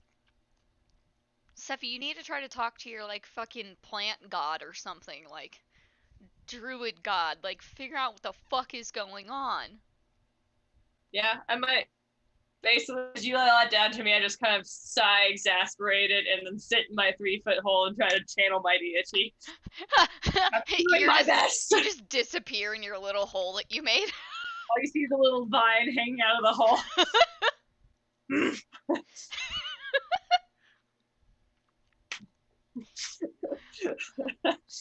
Frustrated praying. Like holding onto your vine, but like holding on to both sides to be like, what the fuck? Yeah. So what is your question? What is your what are you praying for? Kind of a mixture of like what happened and what is this creature. As both me and Seffi are still convinced it's a creature of some kind. Okay. Guidance of what the fuck is going on. Yeah. A little mixture of a what the fuck is this and what the fuck is this? Okay. Basically. Pretty much. You don't get any particular response. Dang. Looks up at Tatiana, screams like in like basically Sylvan frustration again and goes back to digging. Basically, I think Steffi would scream essentially something in Sylvan that you could definitely interpret as like no progress and very annoyed and goes back to digging. All right. Yeah. So just Can remember we prestidigitation something? You gotta figure out what. You can use prestidigitation to aid in the digging. Yeah. Instead of just doing it physically, you dig a small hole. Remember, there also was a voice that tried to talk to you, but it was too far away. Talk to it again, Cheeky. I mean, I've been listening kind of around. Well, it responded to you. You haven't tried to talk to it again. So, do I still hear that voice? Or like, because I'm probably further in now. It's still in the direction Hello. Yeah. away from the ship. And there's something odd about the way it's communicating. Ooh. I need to see how this works. And you said the thing we're on is the size of like half of our island. Yeah. Damn, that's fucking huge. Yeah, so I'm like, I don't think I could reasonably get out to like the edge and still be within like a safe distance of the ship, just in case like things go sideways. You don't forget, you also have potions of swimming and water breathing on you. Can I use mind probe? But I don't have potions of not getting crushed to death by a You giant. you could use mind probe, but you have to have an identified target. I mean, isn't the thing as a whole a target or no? I mean, I don't know if the whole thing is a creature or not. That's the thing, it's not identified as a target. Oh, fuck. Alright.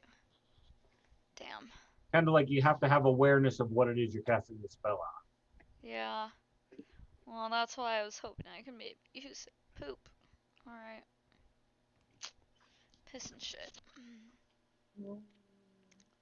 I got nothing unless I want to try to hurt it. I don't Well, think you, it's the part is you probably need to go and find out shit.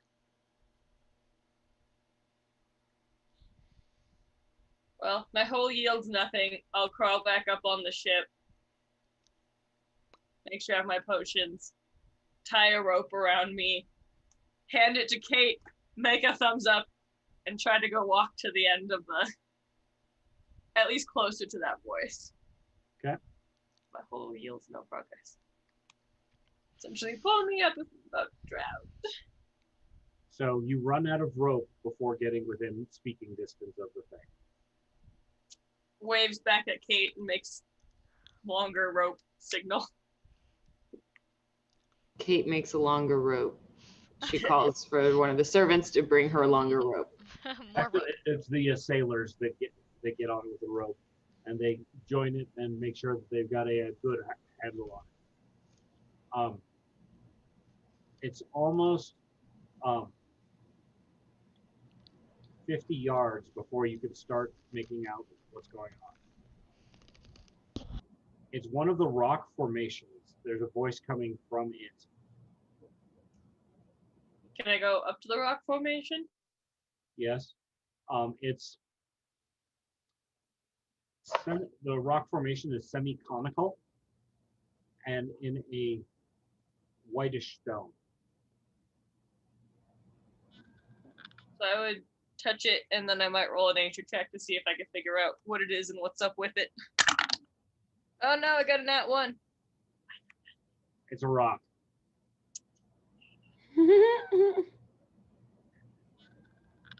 Let's see. Probably do a perception check.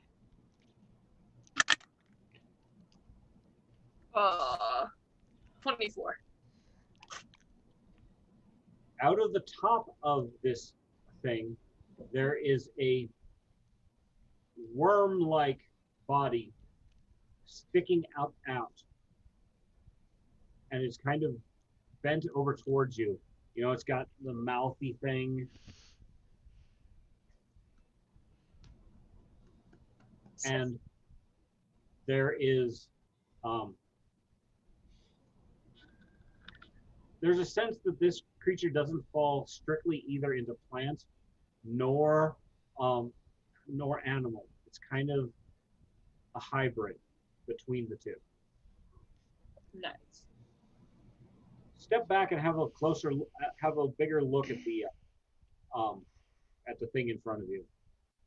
Yep. And roll nature again. Now I got a 27. That's the world's biggest barnacle. Whoa! Looking around, a lot of what you took to be rock formations are clusters of barnacles. Holy crap. So there are carnivorous worm-like creatures that are part animal, part vegetable, or part plant, living inside of each of those. And the ship is leaned up against the side of one.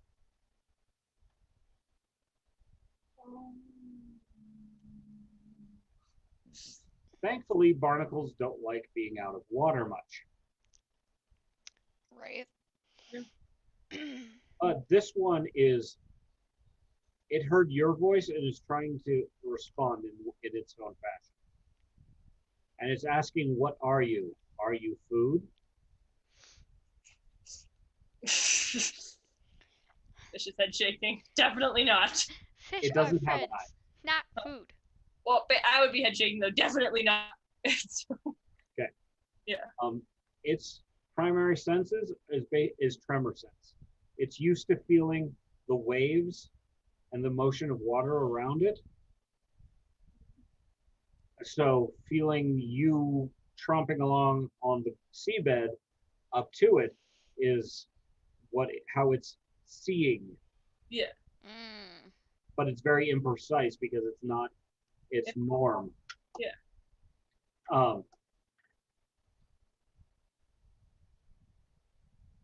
And it also asks where the lifeblood went.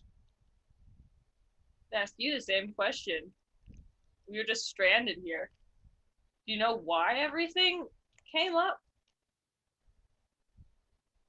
Came up. Oh, it's time again. I don't know if we'll survive. Time again for what? The migration. The migration to where?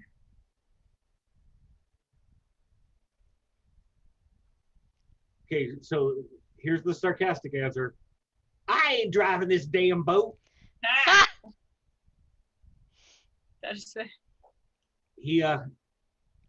The creature inclines that it's along for the ride.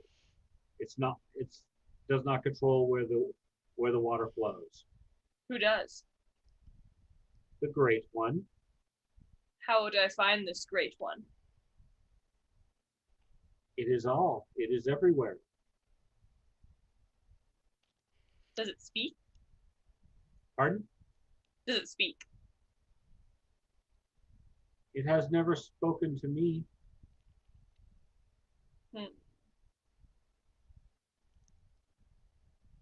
If Hmm. one were to not want to be on this ride, where's the exit? Since I was nothing more than a spore, I have not had, what is it, fins. It's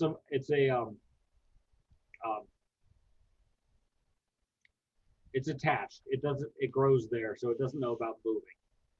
Gotcha. Mm. Exit Like- then. It's like asking a daffodil to go for a walk. Fair.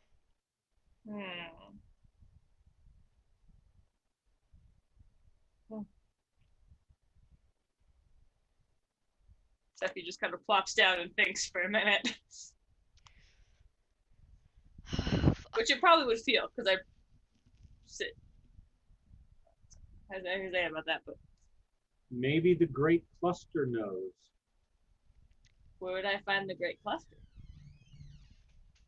The worm with the mouth wiggles and points in a direction towards the starboard side of the ship. Looking that way, there's a large cluster of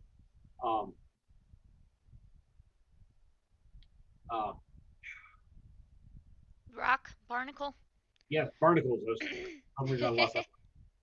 A large cluster of barnacles, and what now, from your perspective, looks like other things, like might be some kind of mollusks, like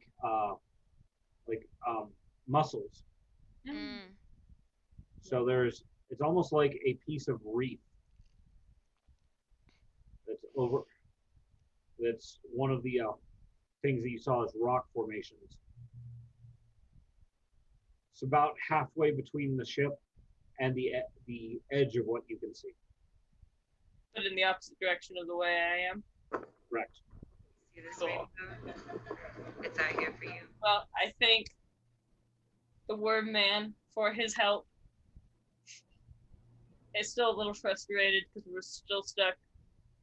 But thank him for his help and start trudging back, wrapping up the rope as I go.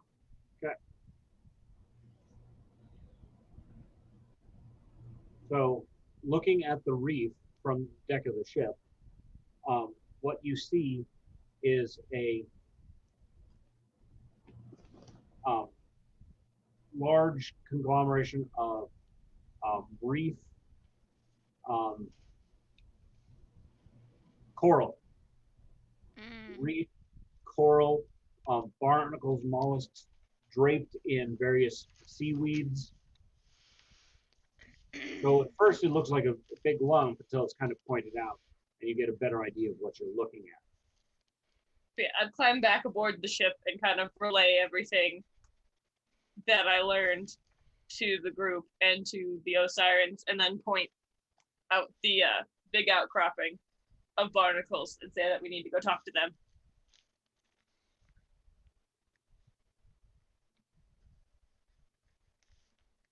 I believe this is you ladies' areas of expertise.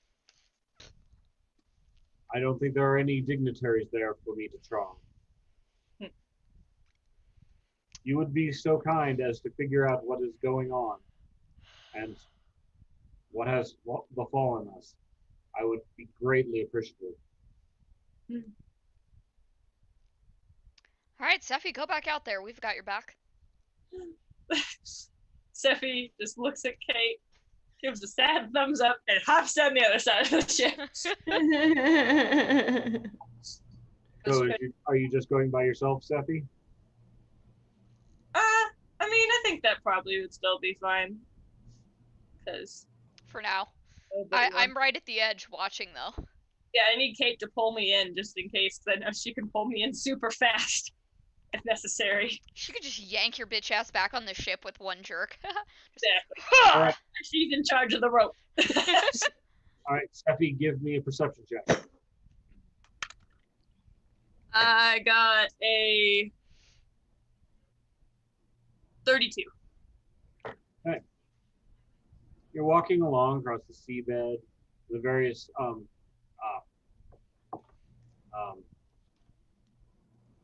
seaweeds and grasses, and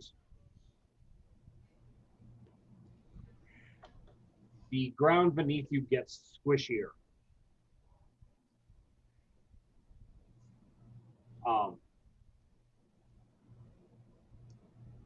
You see it before it happens, so you get a reflex save to try and dodge. Wait, what happened? I got a 33. Okay. You manage to jump out of the way, and as the giant anemone, does everybody know what a sea anemone looks like? Yeah. It's kind of like a flower, but Yep. You dodge out of it before it closes on you.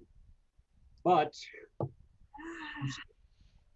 one of its tendrils still stabs you. You feel like you're going numb. Shit. Yeah, those things are poisonous. That's not good. I start tugging on the rope, and You try to tug on the rope, your arm does not do the thing. then my last burst of energy, I let out a beam of sunlight out of my sunstone. A bright flash. Okay. Yank. Let's see. I don't know if that's telling us that we should pull her back in or if we should go out there. So the rope is actually got pulled into the anemone when it closed itself. Man. But you also you scorched the anemone and the rope. Yes. Maybe not. So you're just stuck. So the anemone definitely looks hurt.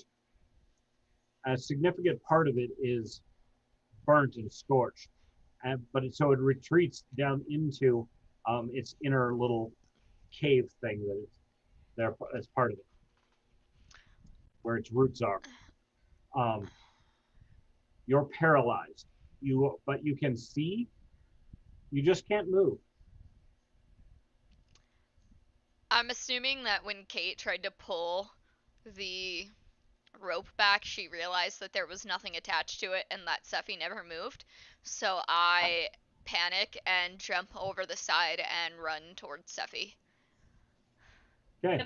Tell the seaweed to put bandages on my wounds, to bandage my wounds. Ask Um, lightly. Tatiana, give me a perception check. Let's see how you do. Fuck.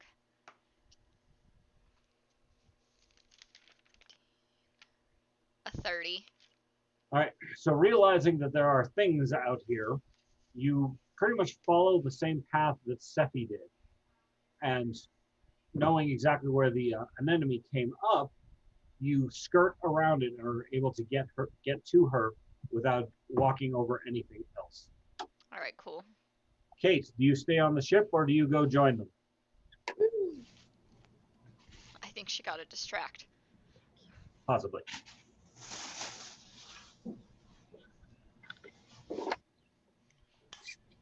What happened?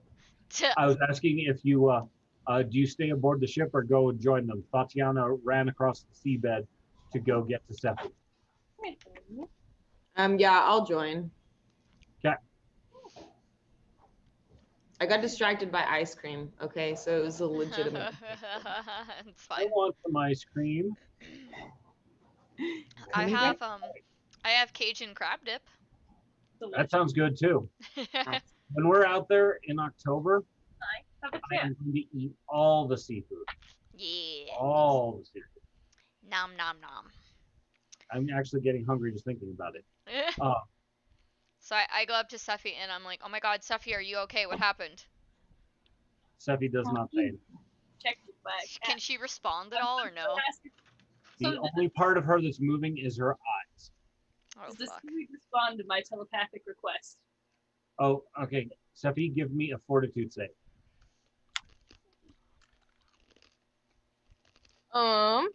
I got a 26.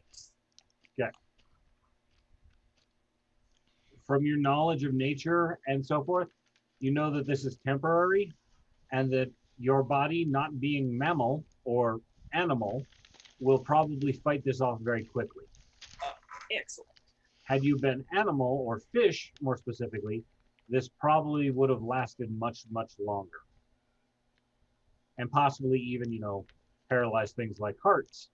But you don't have a heart, so it's Sephi, you're all heart. I'm all heart. Can I give her like a healing potion or something to see if it like assists? Healing only generally attacks wounds. It doesn't do anything about poisons. Okay. You had some antidotes or antidote potions, basically. That Yeah. much. No, I have elixir of life and healing potion, and that's it basically. Okay. All right. Fuck. All right. All right. Well, I'll just be like, Kate, carry Seffi back to the ship safely. I'll figure out what to talk to. And I try to go towards the cluster to talk to the thing. Oh boy. Out of some crevices in the barnacles around you come a chittering noise. Hello?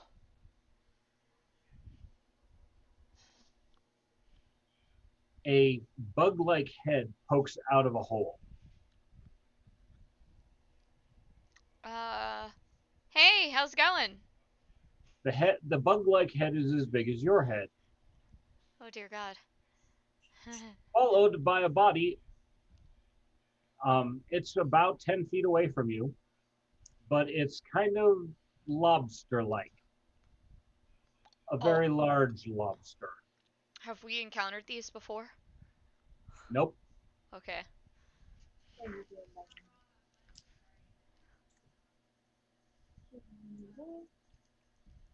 Uh, hey, I mean you. Totally no harm. We just want to get our ship back in the water. Its tentacles are waving at you as it starts scuttling in your general direction. Not quickly, but it's coming towards you. Zolenberg. I just kind of like be prepared to use my fire magic because I did not bring a weapon. All right. Well, you did say that Kate said that she called out for weapons and armor, so all of your gear is on you. Oh, As okay. soon as things started going screwy, you did get the servants brought you all of your gear. Okay. Then I would put my hand on my ornate dagger and be like, "Whoa there, buddy. You're kind of freaking me out here." There is no intelligence showing. You're facing a giant lobster. Period. Oh dear God. Yikes. Okay. It's not respond. It just keeps coming towards me. Yep. And it's kind of waving its antennae towards you, and it's got. All right. You hear more sounds around you as 4 of the things come up, pretty much surrounding the 3 of you. Oh fuck. Roll initiative. Yes. Woohoo! Oh. Damn, I'm getting good rolls today, bitch. What is my initiative again? Don't I get a +2? Yeah, I do. So it's 33. Damn. Yeah, I told you I'm doing good today. I rolled an 18 on the die, and then my perception is 13, and I have Elven Instincts, which gives me a +2 to initiative. Okay. And then I'm Second. going to use my battle cry after everybody rolls.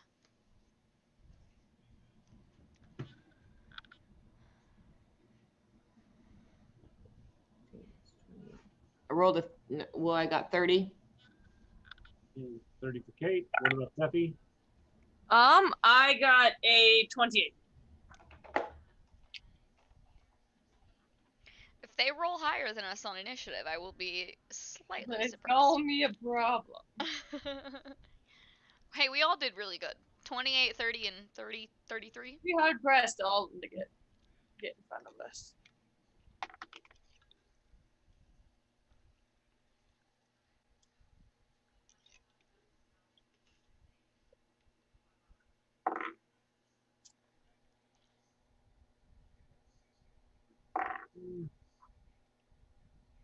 Okay. Tatiana does get to go first. Woo! They are approximately 10 feet long lobsters. All right. Their heads are pretty small on a lobster, relatively speaking. So I'm gonna use my battle cry, and I'm gonna like wave my dagger in the air in front of it, like crazy like, and I'm just gonna be like, I don't know what the fuck these things are, but we better fucking kill them quick, and hope that the people on the ship hear us also. All right. Roll your intimidate skill. 29.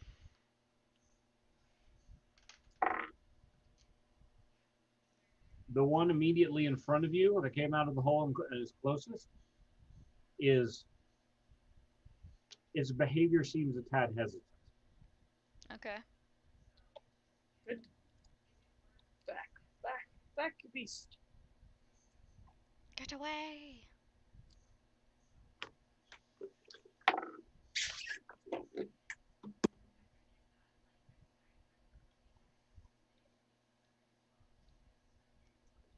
Okay. Put these in order.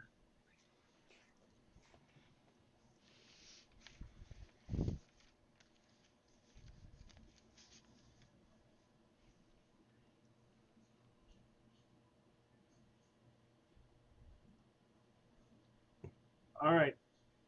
Tatiana, you get to go first. All right, and you said how far away from me? They're all under 30 feet.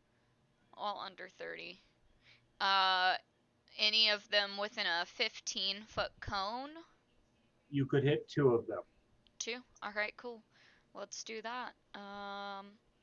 So I'm gonna go for Burning Hands for a 31 plus 3. Wait, hold on. God, I suck at math right now. That's 34. Okay.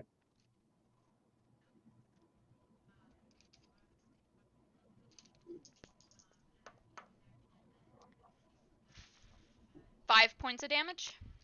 5 points of damage each. Yep. Okay. And then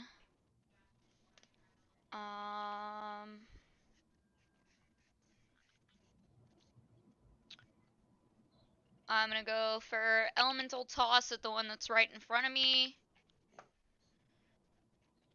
Oh, Jesus. For 20.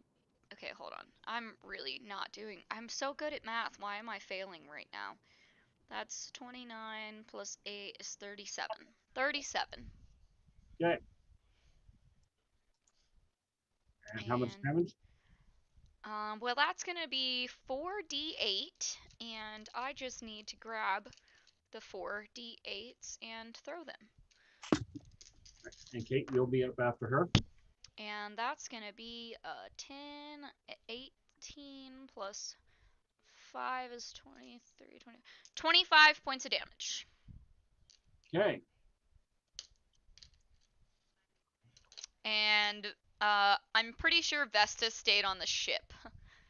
Because she is not water friendly. So she's just gonna hang out up there. Wise. Okay. So you leave a pretty big scorch mark on the lobster right in front of you. Cool. Kate, you've got lobsters that are moving in at you and thinking that you might be dinner. Cute. That's a big ass meal. Um, Very spicy. are any of them within 10 feet of me? Yes, you could take a step, a 5-foot step, and you'd be in somebody's face. Okay, dope.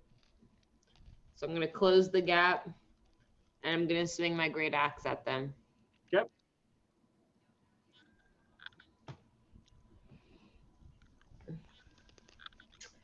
Okay, so 42, 43. For damage. That hits. Bro. Does it really? How the fuck did Yeah. you roll that high? I rolled a 19, and then I get like 20 plus 3 plus 1. What the fuck?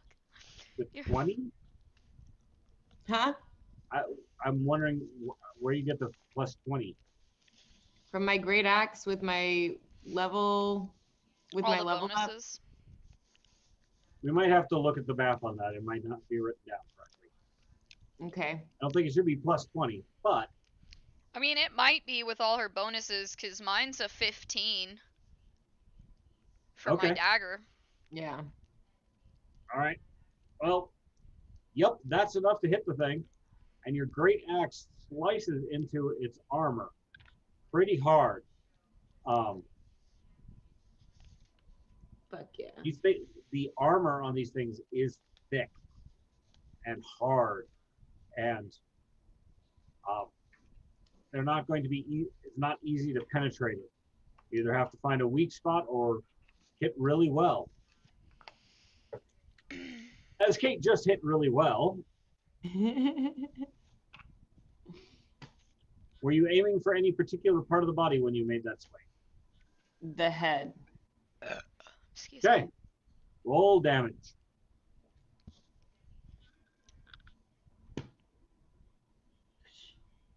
Okay. 8.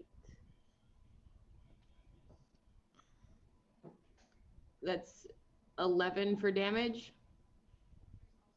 Okay. In addition to putting a deep split into the side of its head, you shear off some of the antenna that it's using for its to be able to sense where you are. It is now partially blind. Nice. By the way, that hit that high qualifies as a crit. Yes. Let's see.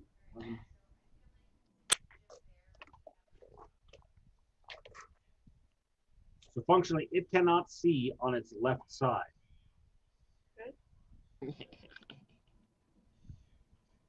All right. The one that Tatiana scorched is up next. And he takes a bashing swing with one claw at her, trying to Oh, fuck. give her a thumping. Bing. Does 24 beat your armor class, Tatiana? I think that is my armor. No, 27. I'm 27, so that's a no. Okay. Fuck yeah. You managed to dodge the one claw coming in at you, Thank goodness. and the other claw that was planning for a follow-up misses altogether. Woo! Fuck yeah. All right. Let's see. Seffi? Nope, not Sephi's turn. I was like, Thwack's turn. Oh! Oh shit, Thwack is here?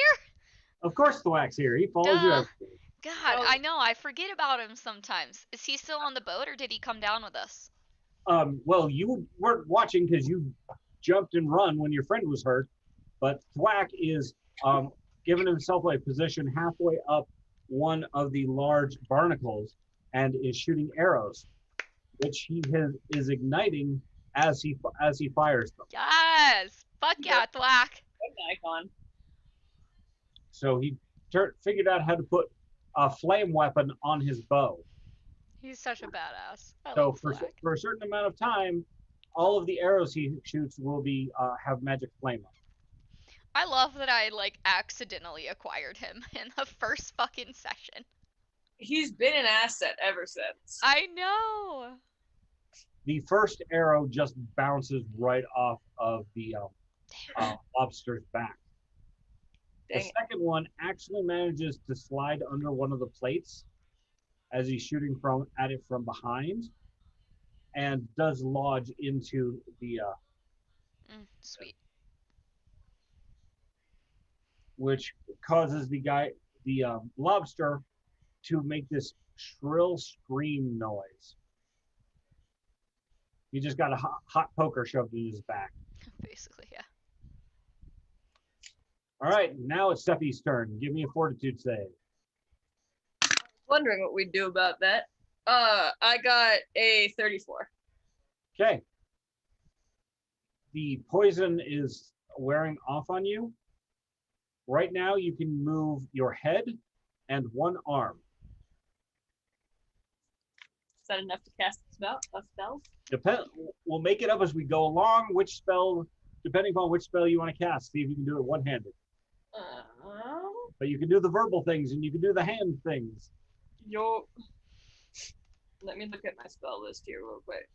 But you can't actually sit up, so you're kind of laying on your side, going to be flail casting. It just, yeah, a little bit harder to aim, but But you can move your head, so you can at least, like, set your eye on the target if you don't have to use your hand, and you can just use words.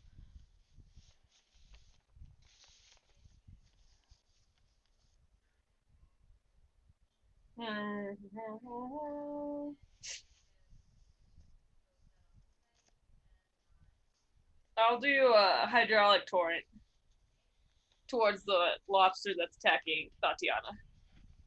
Okay. Lobster closest to the group. Oh no. And I got a 25. Math is hard today. Math is hard today. Agreed. Basic math. Yeesh. So the hydraulic torrent hits him. But being a lobster, water is his element. Yep. Roll your damage. Excellent. As long as he's still money. Let me get Dice Builder.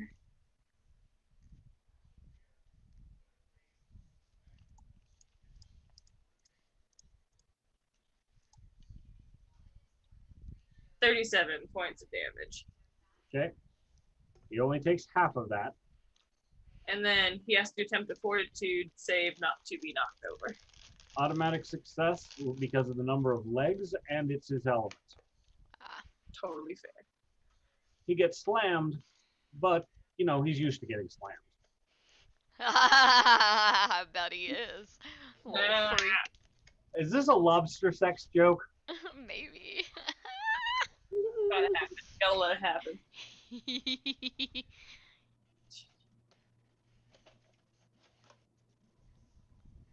Okay. All right. Excuse me. The lobster that one of the ones that Tatiana scorched is going to try to attack Kate. Grab the dice. I doubt 22 beats your armor class. Ah.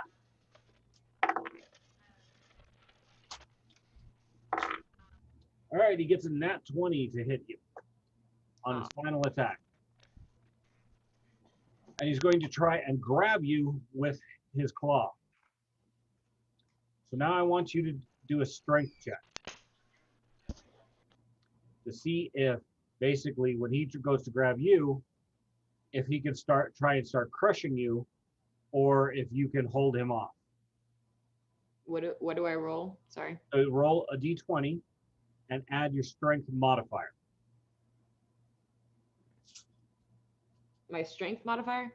Yes. Oh, okay. So that should be like a 6 or something. I don't know. Yeah, it has 12. Strength modifier is a 12. No, I rolled a 12. My strength modifier is a 5. Okay, so your grand total is 12. Yeah, I rolled a 7. All right. Yay. Unfortunately, he is stronger than that, and the claws are pushing in on you. I know.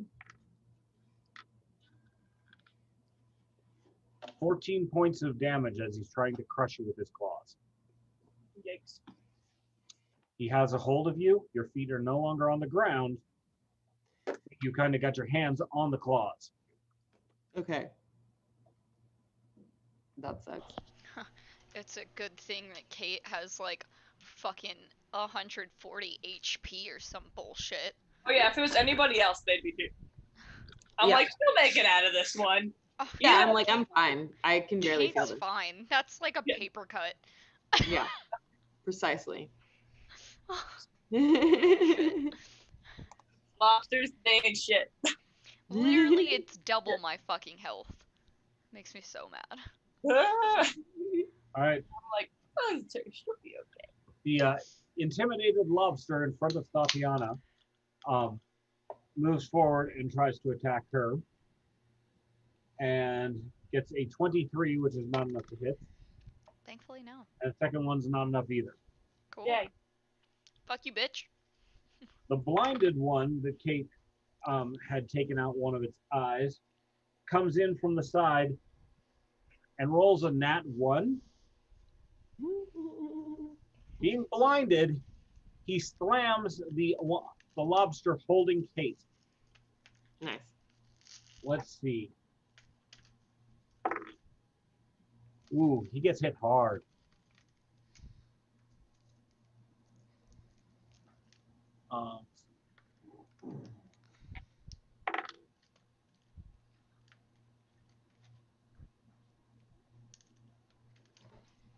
And we'll go 50% chance that it drops you. Nope, it retains hold. Okay. So it just got punched in the head by its friend, but it doesn't actually drop you. Did take damage. That's Back to the top of the round, Tatiana. All right. How many lobsters are there? Total of 4. There's a total of 4. All right. Well, that's not enough for me to use that spell then. Okay. Let's see then. What? Where am I at?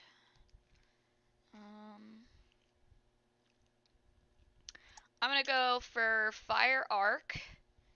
It targets 2 creatures, so whatever 2 are the closest to me. Okay.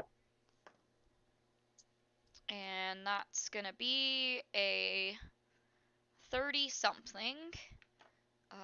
35. Okay. That hits. And that's gonna be 5d4. Let's. What? Oh shit! I need more d4s. Well, you can just roll 2, then roll more. Or are you having a I must have more dice moment?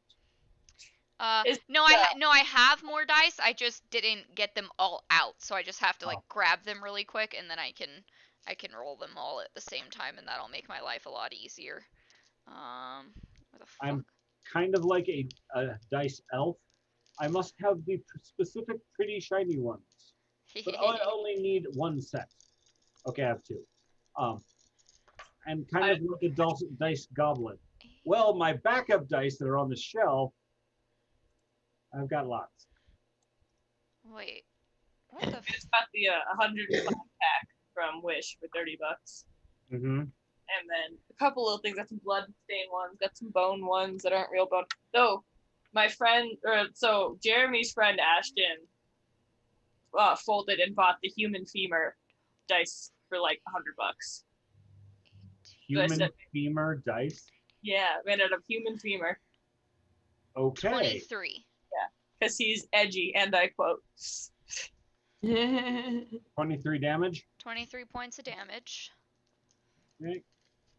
And then I am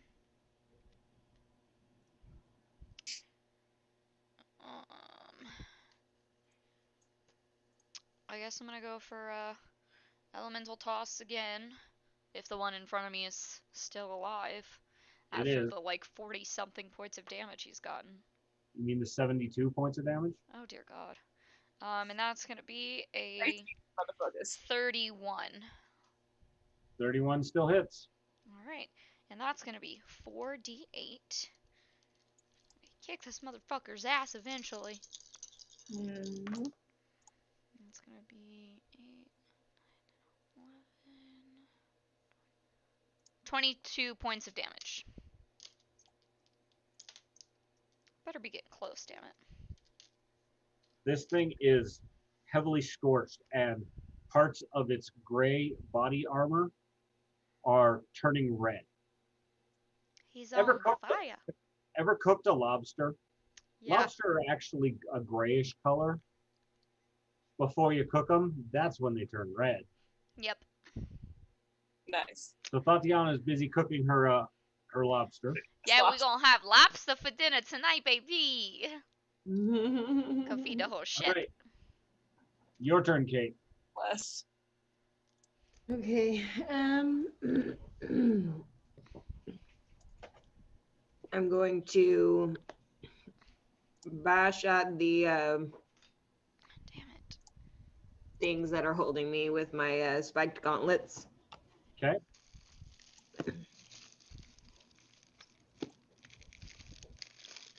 I rolled the wrong die. Are you dropping your axe to do a two-handed bash? No, I'm still holding on to my axe, so I'm just using my other hand. I feel like I'm in too close quarters to use my axe right now. It would be a significant penalty for trying to use it. Yeah. Fuck. Let's see. It's 26, Oh 29. my god. 29? 29 still hits. Nope. Silly lady.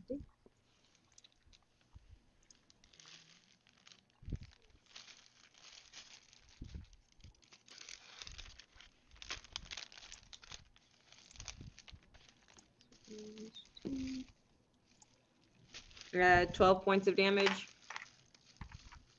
So that's total, because I always saw you roll 1 dice. Yeah, I just roll 1d6. No, you get what do you get for your fists, and then you get the sonic damage on top of that. Ah, yes. Okay. Sonic. So I rolled a 5. And then I have my strength modifier, that's 5. And then I have with specialty is 2. Oh, and then plus 2 for sonic boom. So that's 10 plus Okay, 2. so the +2 that's just that's your 2 hit number. Okay. The sonic is the D6. So there should be like it should be listed as D8 plus a D6. Okay.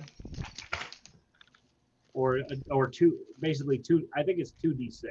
We decided for your size. There they are. 2d6. Excuse me. Okay. All right, so add one more d6 to the total you gave me. 1. Okay, so you said 12, so that's 13. Yeah. Or no. 13 plus. No, never mind. The plus 2 is the sonic boom. Yeah. Okay. So yes, 13. All right. So everybody hears a serious loud crack as Kate punches into the joint of the claw holding her. The crack is not so much the shell itself, but the sonic damage that she's delivering to it. And it kind of reverberates through the whole creature. This is an odd and weird sensation for it because you don't get, I mean, it's used to getting some kind of subsonic ripples in the water, but this is a lot more intense.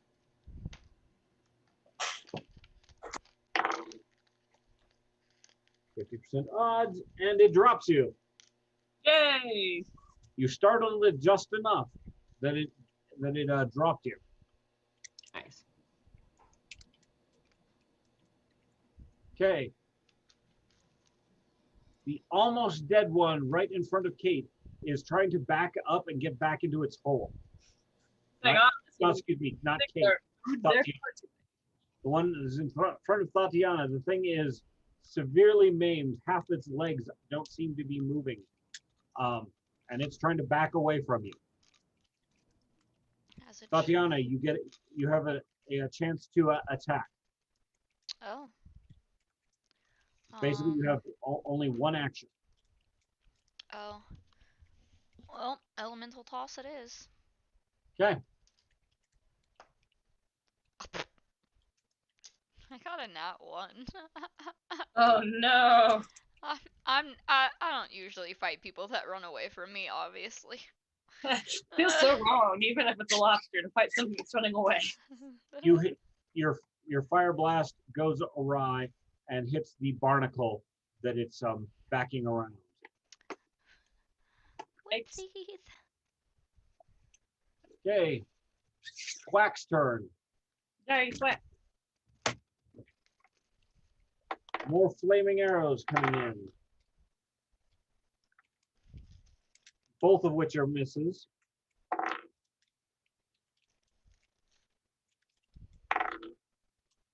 And he manages to land one arrow into the blinded creature, which has it spinning in circles, trying Nice. to find out where that pain came from.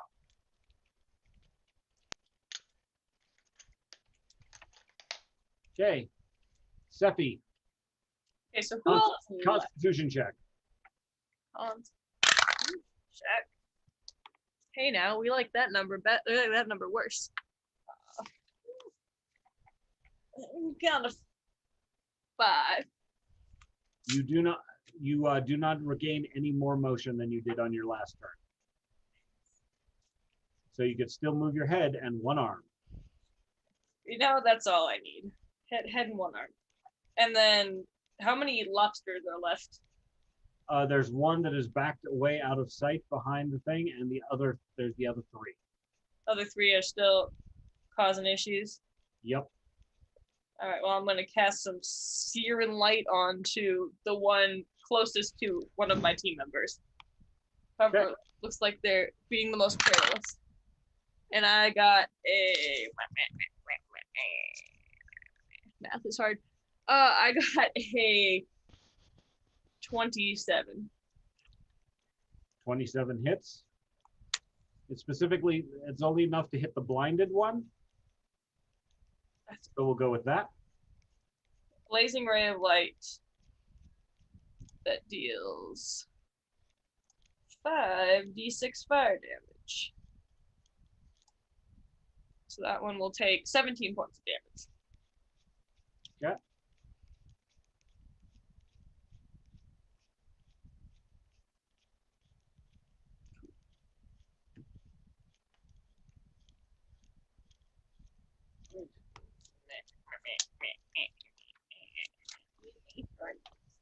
The blinding light, it's not used to the bright light to start with, and so you hitting it with even more bright light has finished blinding it. It can now not see out of either eye.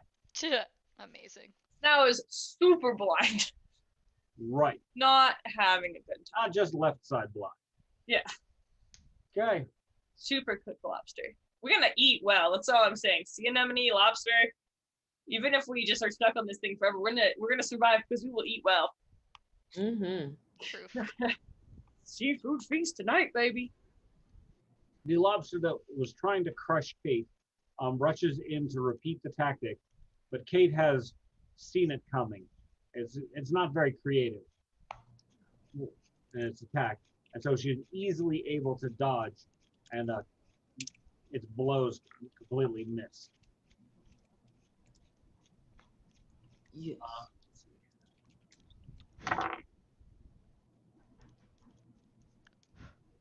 One of the other one that Tatiana had injured is actually moving up and trying to get past everyone to get to the weakest member of the herd. So it's coming up on Seppi and trying to get you. But you're small, you're leafy, and you're in the greens. And that's don't hurt me. First attack misses. Second one does manage to grab you. And so now you are kind of limply dangling in its hand, its claw. Looking horrified. Right.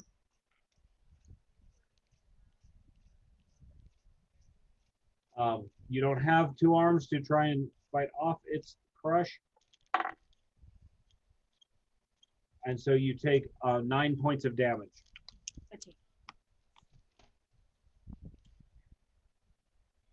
You feel at least one twig inside of you crunch. Ouch. It's like a sprain in a rib. All right, and the blind one is flailing around wildly. I bet. I'm not even going to do an attack roll. We're just going to give it a percentage check to see if it accidentally hits someone.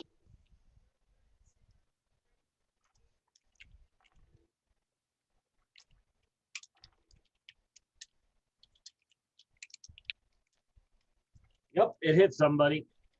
Oh man. The other lobster. Yep. Yes!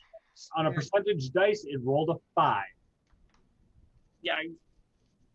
Okay, so the other lobster is flailing about wildly, and it actually grabs hold of the arm of one of the other lobsters. And squeezes for...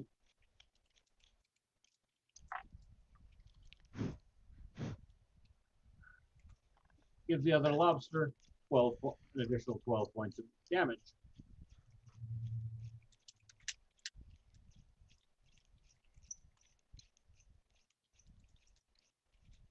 Okay.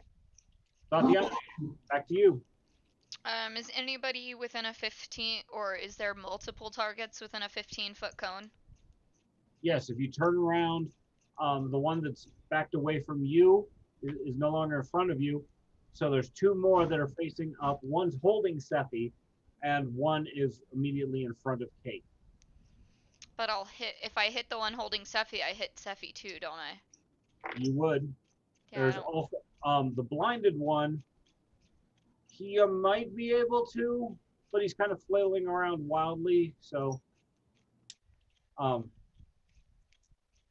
yeah, I think the 15-foot cone you could probably get to without getting the one that's holding Sephi. We'll say Sephi's on the left end of the battle line. All right, cool. So we are gonna go for Burning Hands for a 31. Okay. It's gonna be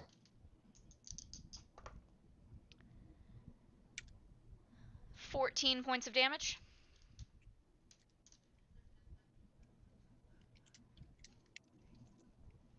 And then, God, it's so hard to find spells that are only one action. Yeah, a lot of them are more.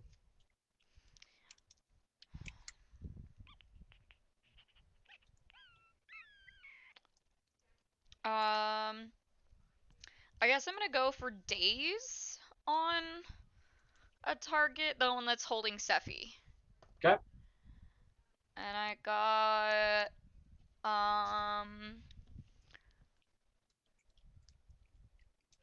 36. 36 hits. And then it doesn't. I didn't write down a damage. I think it just makes him dumb. I should have it on here somewhere.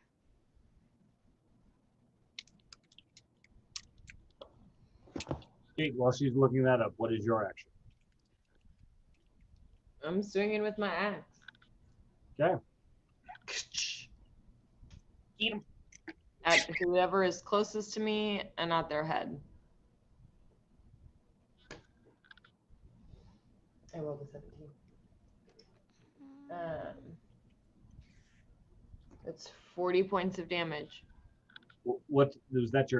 Your attack roll was 40 to hit.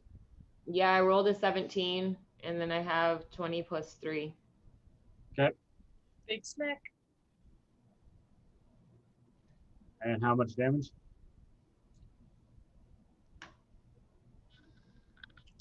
7, 10, 11 points of damage.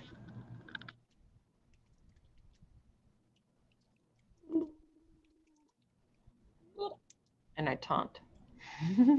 Yes. Unfortunately, it does not understand you well enough to know what the taunting is. Valid, I'd do it If anyway. you came at it with a giant stick of butter, it would probably be highly intimidated. Okay. It says you cloud the target's mind and daze it with a mental jolt. The jolt deals mental damage equal to your spellcasting ability modifier. The target must attempt a basic will save. If the target critically fails to save, it is also stunned by 1. Okay. What is your spell modifier? I don't know. Is that my spell DC or my spell attack roll or? I have not heard that one, so I haven't gone looking it up on the page yet. Yeah, I don't. Spell casting ability modifier? I don't know what that is. It should be. Okay. For Yeah. you, that's going to be your primary spellcasting ability, I believe, as a sorcerer, is your charisma. Oh, my key where on my sheet where it says key. Yes. So it's a 4. Okay. So he takes 4 points of mental damage. He's dazed and confused. And he's stunned.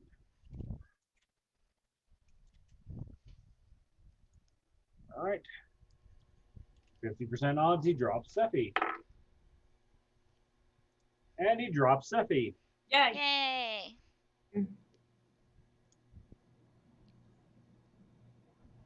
Not particularly he's not particularly heavily wounded, but he is now dazed and confused. The other two are far more wounded than he is.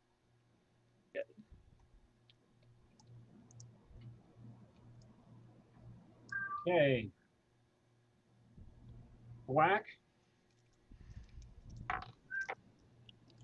What thing? Whack gets a crit. Dope. Nice.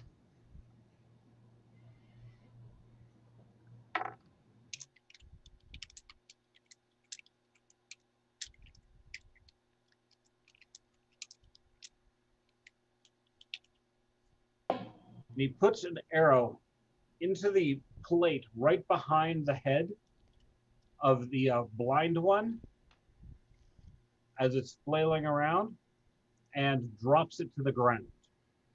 Nice. Good job, Dwack.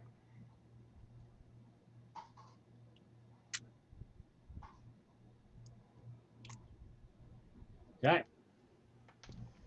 Seppi, you've been dropped to the ground. You are a leaf, so you roll on the wind. Do I get to have another saving roll to see if I can use more of my limbs? Yep. Give me another fortitude save. Oh no, it's rotten. 19. 19. You're getting like some motion in one foot. Nice. Starts Really casting painful with about. foot in hand. I'm going to try at close range to jam my captor or whatever, my previous captor, in the chest with a lightning bolt. Okay, so given the fact that you're on the ground, you're shooting pretty much straight up into this thing. Yeah. Right Okay. between the legs. I mean, I was going for the torso and the head, but that would be fun. I got a 34. The thing's fried. Dead. Nice. Dead. Lightning is not something that these creatures have ever dealt with. Oh, great. Well, then I'll use lightning bolt next. And so the stunned one that just dropped you, you hit it in the underside of its body where it doesn't have much armor, Mm-hmm. making it a crit based on your attack roll, and pretty much blew a hole through the thing. Teach it to come after me again. Okay. One ran away, one's left, and the one that's left, let's see, was squaring up against Kate, is going to take another swing at her. Miss, miss, miss pathetically. Okay. Top of the round, Tatiana. So there's only one left. There's one left. It's facing up against Kate, and it's significantly wounded. It's at about a quarter of its life left. All right. Oh, damn, I'm dumb. Can't maths. I am really fucking up on my math today. Um,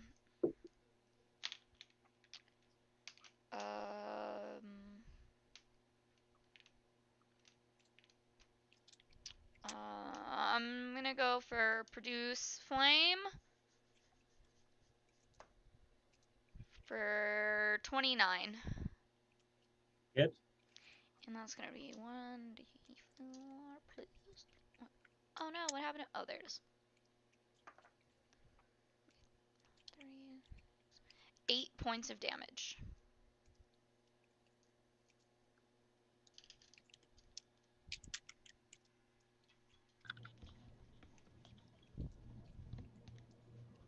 It also is getting quite red from all the flame damage, and it's bleeding this ooze kind of thing. Alright. Have another action, so, I guess I'm gonna daze him also. That would be it. 26. Okay, and what's the number I need to do on the saving throw? My spell DC? Yeah. 26. Okay. This one is also stunned. And then he gets 4 mental damage.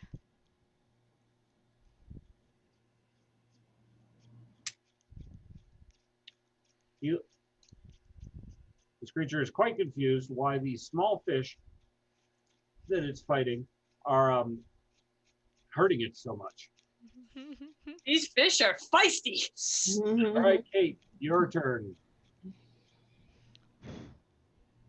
I'm gonna He's swing. dazed, so he's going to be even easier to hit. Yeah, I'm gonna swing at him with my great axe. Okay. Oh, you've only been doing one swing, I just realized. Yeah. You get multiple actions. Oh. The spells just take up a lot of actions, is why we only do one spell. Yeah. Oh, valid. 25. 25, actually, no, because he's stunned, it does hit. Yes. Yay. Otherwise, it would have been basically bounced right off. Valid. 10, 13, 14 points of damage.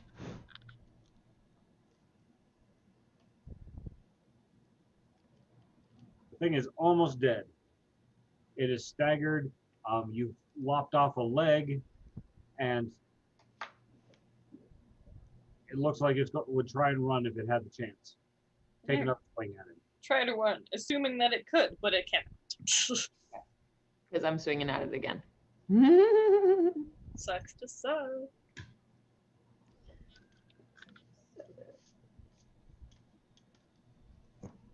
25. Hits. And it's not possible for you to get low enough damage to not kill him. Phenomenal. He only had 2 hit points left.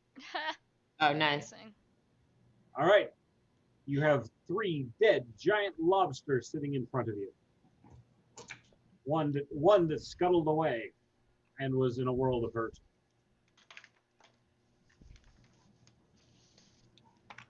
Thwack, from his vantage point, calls down that the other lobster pulled into a cave, and he can't see him. Well, let's take the dead ones back to the ship to eat. Kate can handle that. Actually, the sailors will advance a little bit, and the soldiers will handle the sailors and soldiers will handle getting the supplies back to the ship. Fabulous. Oh, nice. You pointed out where the anemone is, so they don't fall for that trap. Good. You are able to advance. It only takes a little while more for Sephi to shake off the poison. You have the world's best case of pins and needles from Yo, I'm sure. from the neurotoxin that paralyzed you.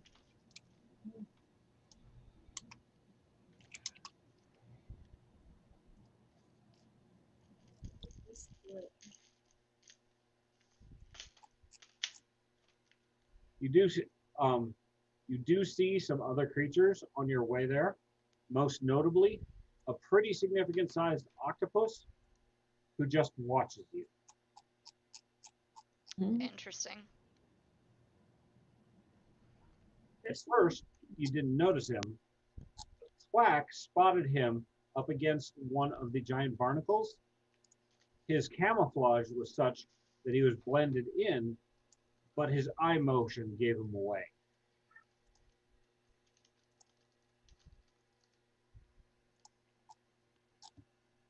Clearly, he's more interested in not getting into a fight after he just watched you slaughter some lobsters. Fair. Smart octopus. Potentially. Studies have shown that octopus are one of the more intelligent sea life. They may be as up there, second to dolphins. Oh, wow. I didn't know that. That's pretty cool. This is what I vaguely remember, so I can't say that's substantiated, but this is what the article I remember reading. What does the heart say? Kitten. Kitten. Oh, is it backwards? No, it's the No. right way. It's right. It just my eyes. No, that's fair. It's these are the ones that I made for the household that I didn't remember my little screwdriver thing broke and I couldn't fix them and give them to you guys. So I am doing it now. All right. You have come to the Great Cluster. Reef rocks, coral, multiple barnacles. Amongst the coral, there's definitely ways that you could get inside of this thing. Oh, weird. Oh, like even Kate can fit or no? Yes. Oh, wow. All right. Think about it this way. You're in the bottom of somebody's fish tank, and you're the size of you like one of the little itty bitty snails. Oh, wow. Shocking. Kate's a medium sized snail. Classic. All right. Do you want to proceed? What do you want to do? Yeah, go ahead, Seffi. Cautiously proceeding. Okay. You cautiously walk up to the largest opening in the coral. I might actually roll sneak. That's how cautious I might be. But Right. I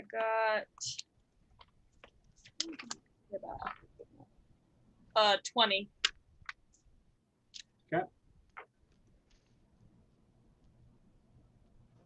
Daniel said, hey, how is everyone doing tonight?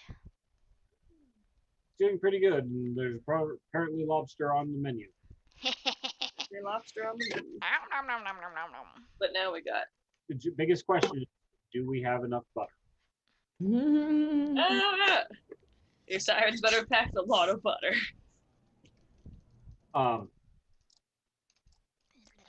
Sneaking inside of the coral reef, you find a large open chamber on the inside. Inside, you see a creature laying on its side in a shallow pool of water that's in a depression.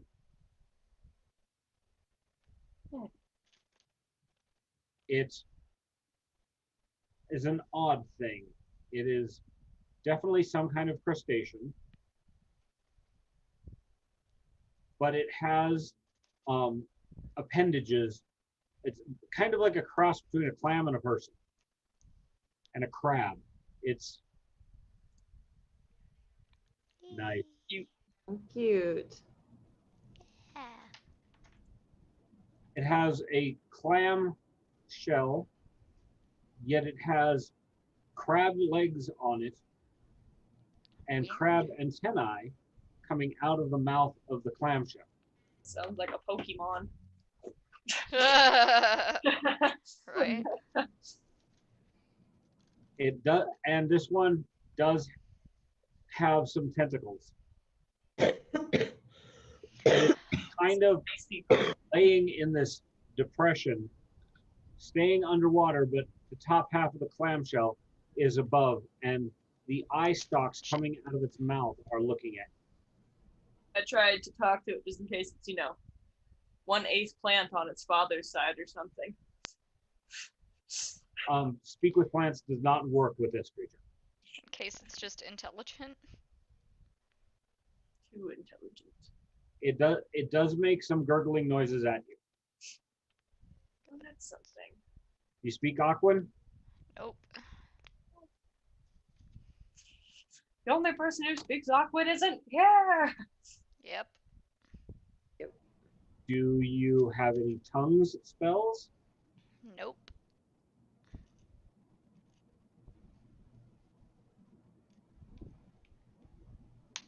Over against the wall, there is a shell. So it's not a living creature, but it is just a spiral conch shell. Wait, do we still have our conch shell? Probably. Maybe. Someone I else has it. I I don't have desperately it. need to use the bathroom, so if y'all want to look through your stuff, I'll be back. Yeah, Okay. you go use the bathroom. I want to know who has the conch. I feel like fucking Vivian had it. Very possibly. That little bitch. You may Beat have her up.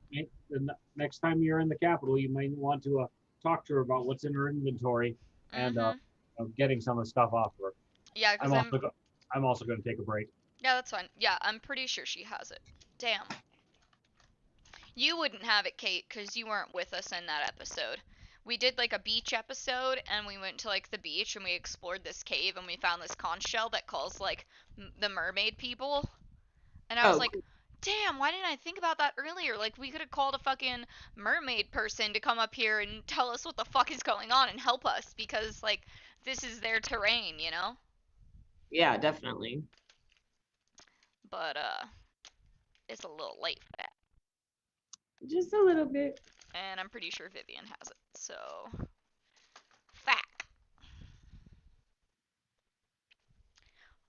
Look at this cute little melon. Aww. I'm gonna add some stuff to it and put it in my shop. And, I have watermelon ribbon too. So I can Oh, make little collars and keychains. very cute. I know, right? I And it's like that. like so soft. It's like a super soft fluff. It looks super soft. It looks like a, yeah, Alright. fluffy. I am putting Skelly Boy with the charms that I made for you so that Skelly Boy finally makes it to fucking winter. So I'm tired of All right. holding on to him.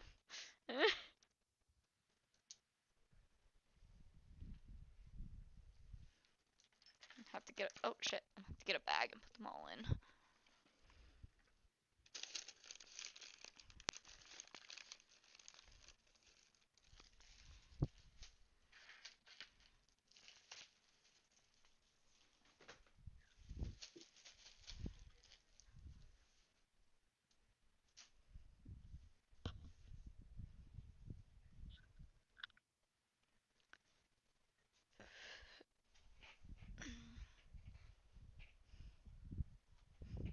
Wait, I'm sorry. You said like a cat toy. What do you believe is like a cat toy?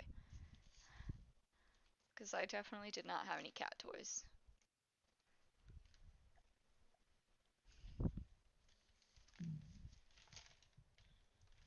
What did I get when that in the beach episode? Let me just say that you got the conch shell. No, I didn't. I know I didn't take the conch shell. I think that's when I got the ruby necklace. That Or sounds no, it was probably the circlet with the ruby. It was one of those.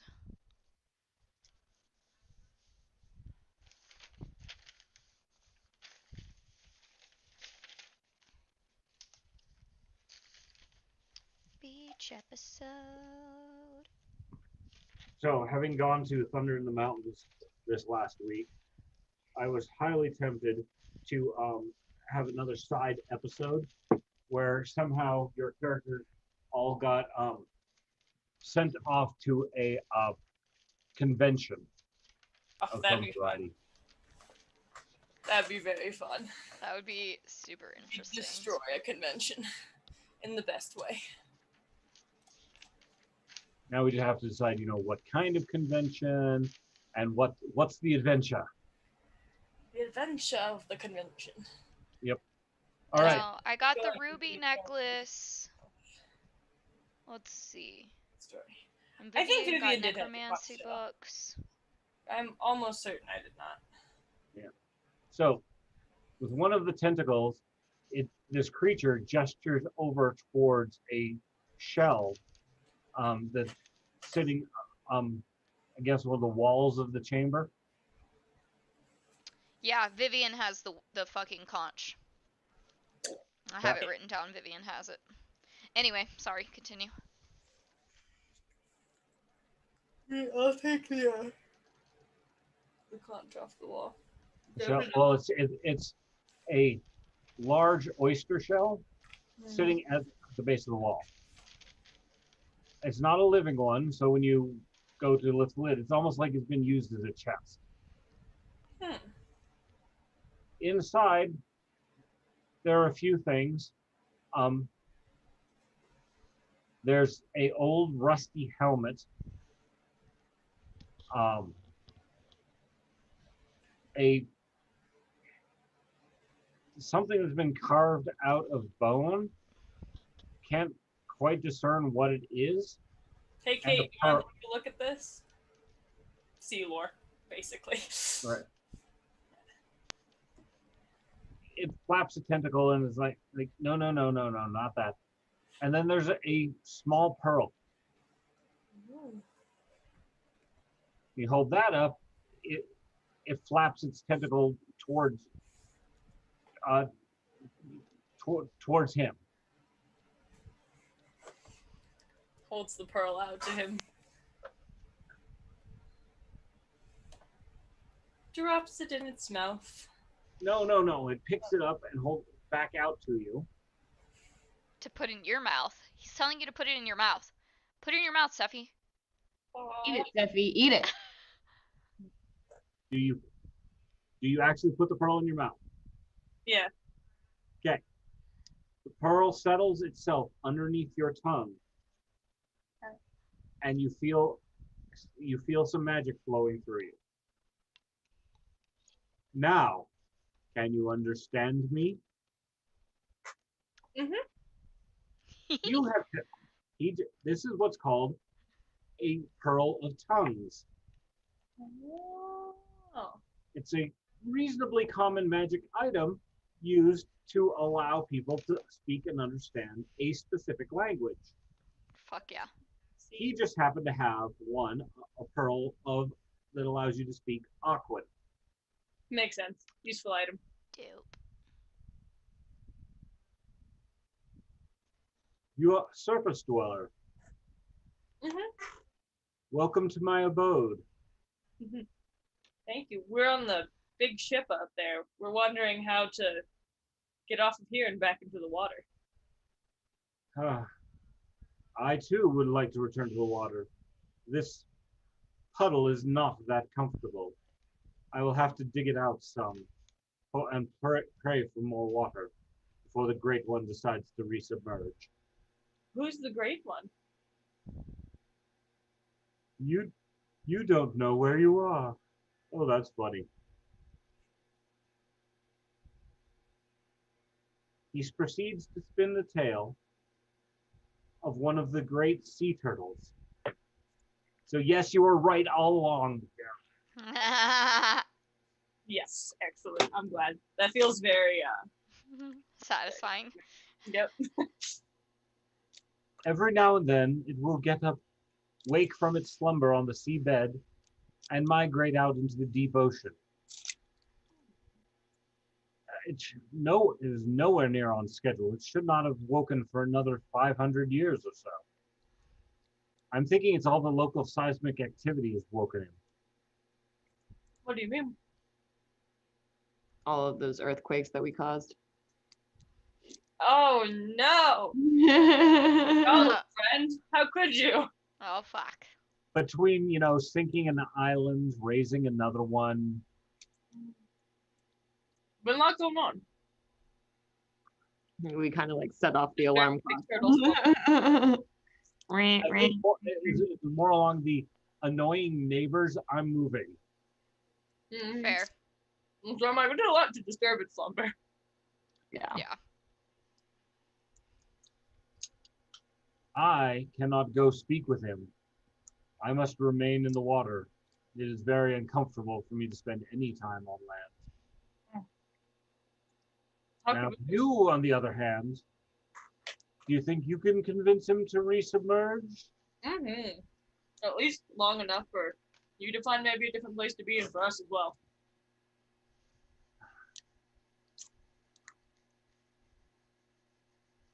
That way. And he points in the direction that the whole island seems to be moving. You'll need to get relatively close to his head. But if you can convince him to resubmerge, then I would be gratefully thankful. Us too. Thank you so much.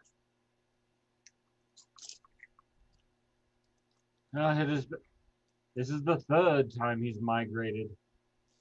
I mean, I don't mind seeing new places, but a little advanced warning would have been good. I normally have a chance to prepare and create myself a decent underwater dwelling.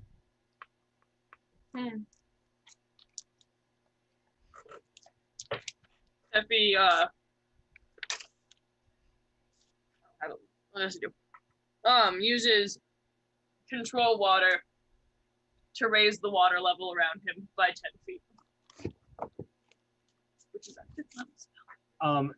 He'll need to be, as soon as the water starts accumulating, he starts digging frantically to create a depression with to hold said water. Excellent, excellent. You just basically basically summoned water uphill from other depressions in the area, and he excavates rather quickly with all the his tentacles and legs. He's not pretty good at this. Is in his wheelhouse. I truly appreciate this. Take the coral seed. He gestures the strange, oddly shaped bone thing. He gestures to that. Take that with you, and you can use it to plant a coral reef anywhere you like. That would be good for our, Effie nods happily. What was that, Kate? that'd be good for our island. Yo, that's what I thought too. I'm like, The reef around Use our it to enclose your harbor and create better still waters, safe port kind of thing. hell yeah. Where you going? All right. I take it you step back outside and share all the information with your friends. Yep. Yeah. All right. Like, crappy conversation. All right. Point towards the head. Steal. So going for a walk across the head, you now know what to watch out for with sea anemones. You've already spotted the carnivorous seaweed, though it's not overly effective without the water to float around in. Makes sense. And most of the sea life that you do spot really has decided that it's uninterested in you. One thing you do spot a large fish, probably about 8 feet long, that looks like it got marooned as the creature rose. It didn't get away in time. So it's laying there on its side, flapping sadly. Or being. Looks like a giant mackerel. Everything here is large. Seafood buffet. Mhm. Given your knowledge of nature and magic, probably something about this great old one that inclines everything else to grow to ginormous proportions. Makes sense.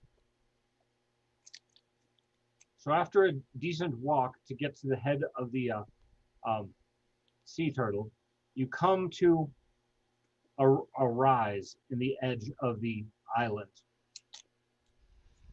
At this point, you're actually able to see beneath all of the dirt and rock and accumulated debris the actual shell of this giant sea turtle. As the hump for where its neck hole rises up. Interesting. Yeah. Looking down off of this cliff, you can see some of the leathery skin, but its head is underwater. All right. Water breathing potion it is. Yeah. For Sephi to go talk to him in Aquan with the pearl in her mouth. That is true. So here's a question. It's swimming. And now that you're at the edge of the island, you can see that it's moving quite rapidly. Oh fuck.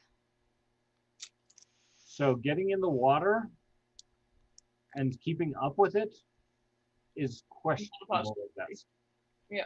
I mean, but what if you can just like hang on to his little noggin? Just grip onto his eyelid. Yeah. So its head is the size of a house. He like So walk it's like on top hanging of the onto house and knock. it's like a windowsill. It's like hanging onto a windowsill. Just because I can fall lighter than air. I'll go up on its head and knock. Okay. gently. Give me a we'll use acrobatics to see if you can successfully navigate walking down its neck. Oh dear God. There's no open, right? We're gonna lose Sophie. 12. Oh shit. Well, it's close. You end up crawling on your hands and knees. I'm okay with that.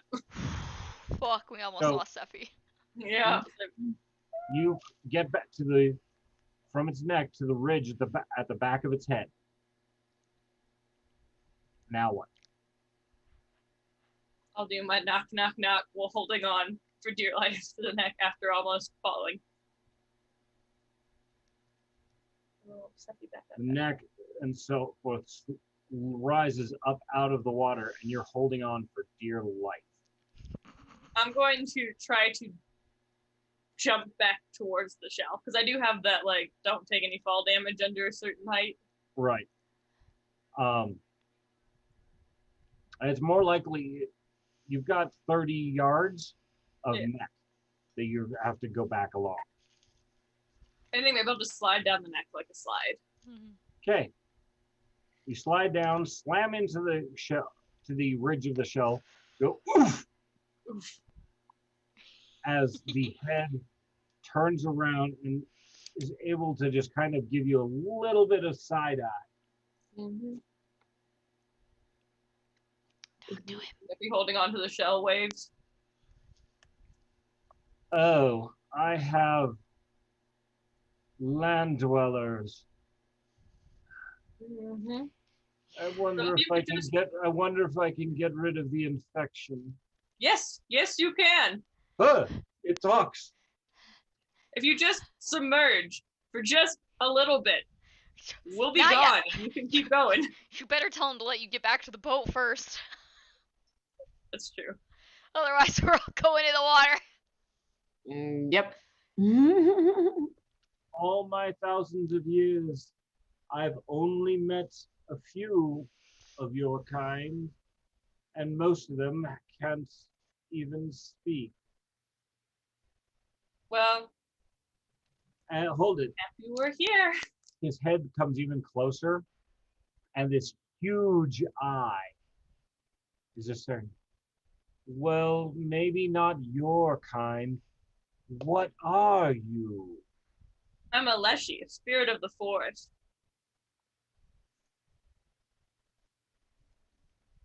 Spirit The of the word way. you use depicts a grove of plants. Interesting. And those things next to you, do they multiply? Occasionally, but not right now. They're not like a fungus, are they? No. Well, good looking at you. I guess you would be closer to a fungus. Yeah. But I won't multiply either. You just gotta help us out. I could see where I'm going better up here, but if it'll get rid of you, so be it. So we have a And big he starts descending. Oh So- dear God. Run! Run back to the fucking ship! He's not listening. Oh no. Fucking run. Smashes the water breathing potion down my face. Same. Just in case we don't make it back to the boat in time. Yeah. All right. Everybody give me an athletics check. Alright. Oh god. Sephi got a 5. This is the worst roll I have had all fucking night. I got a 17. I got a 23. Okay. How did you get a 5? What's your athletics?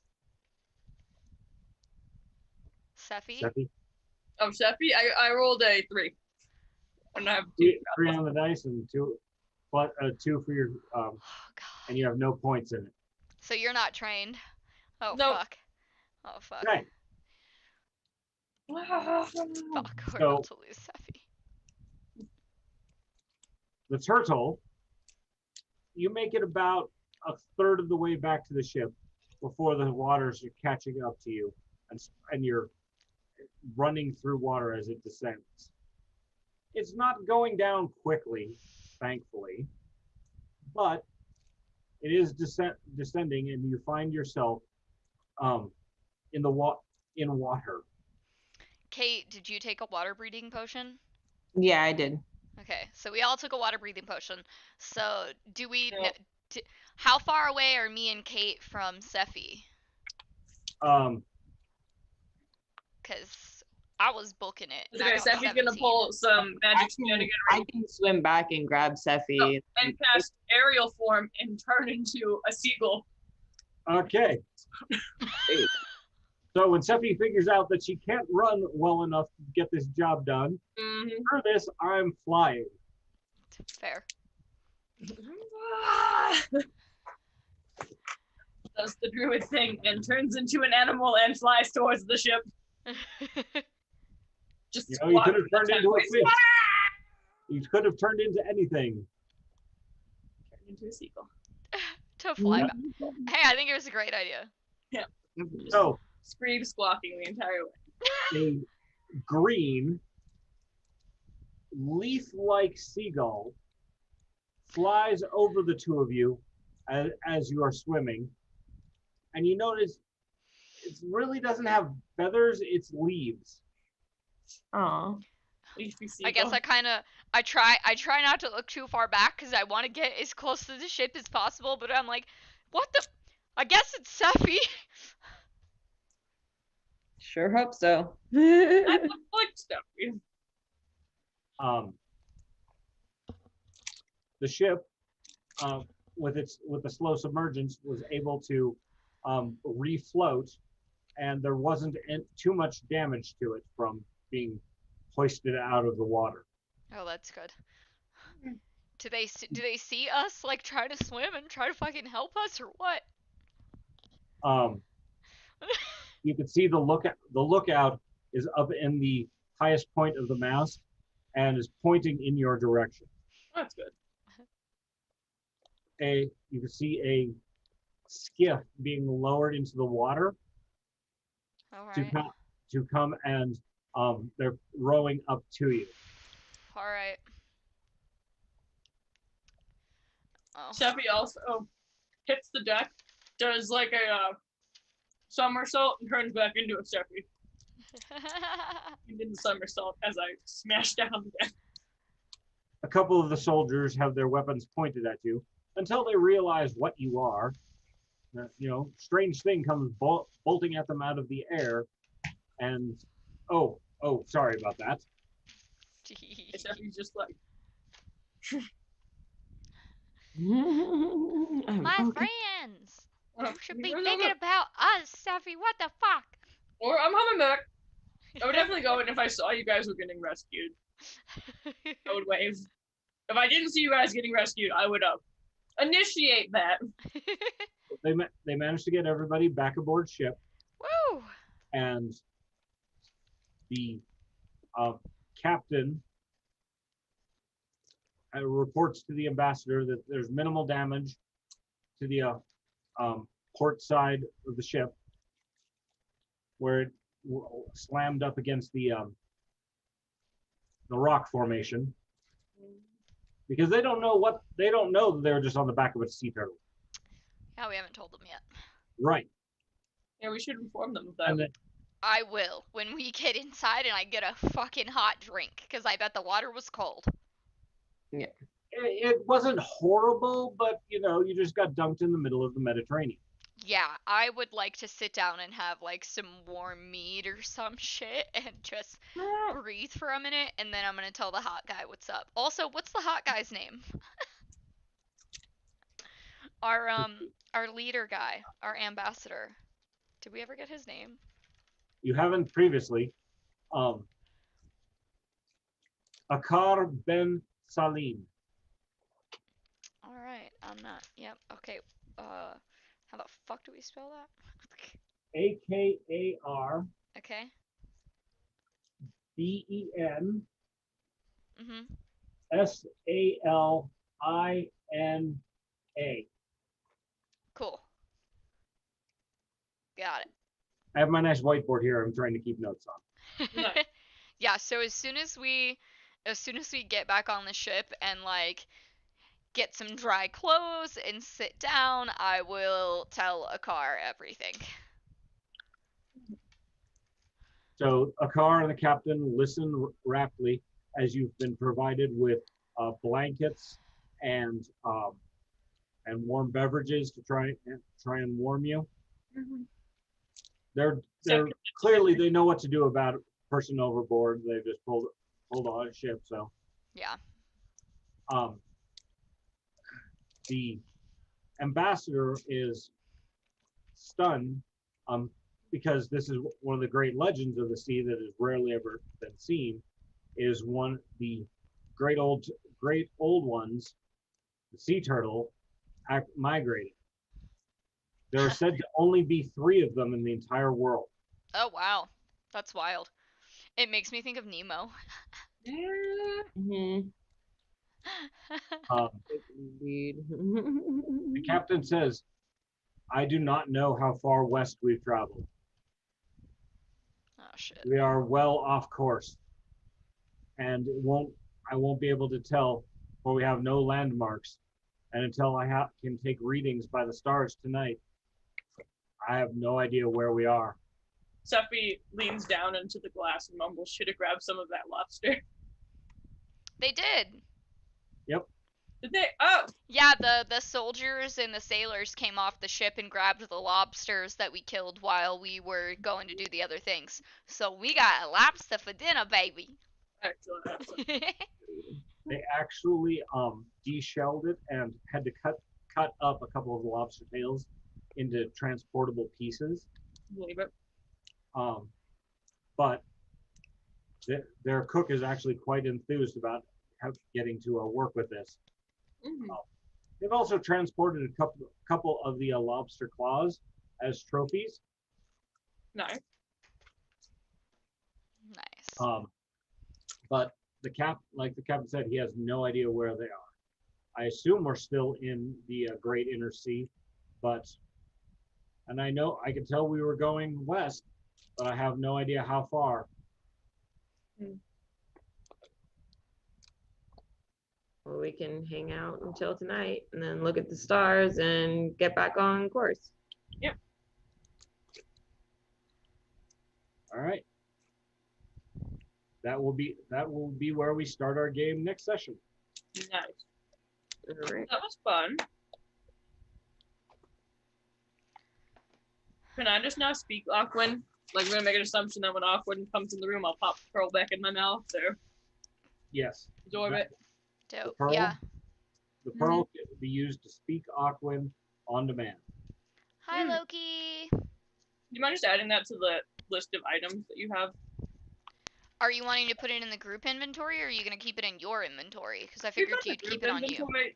So if anyone ever does need it. Oh fuck! And Vivian has the fucking Mary Poppins bag. Yeah. Mm. God damn it.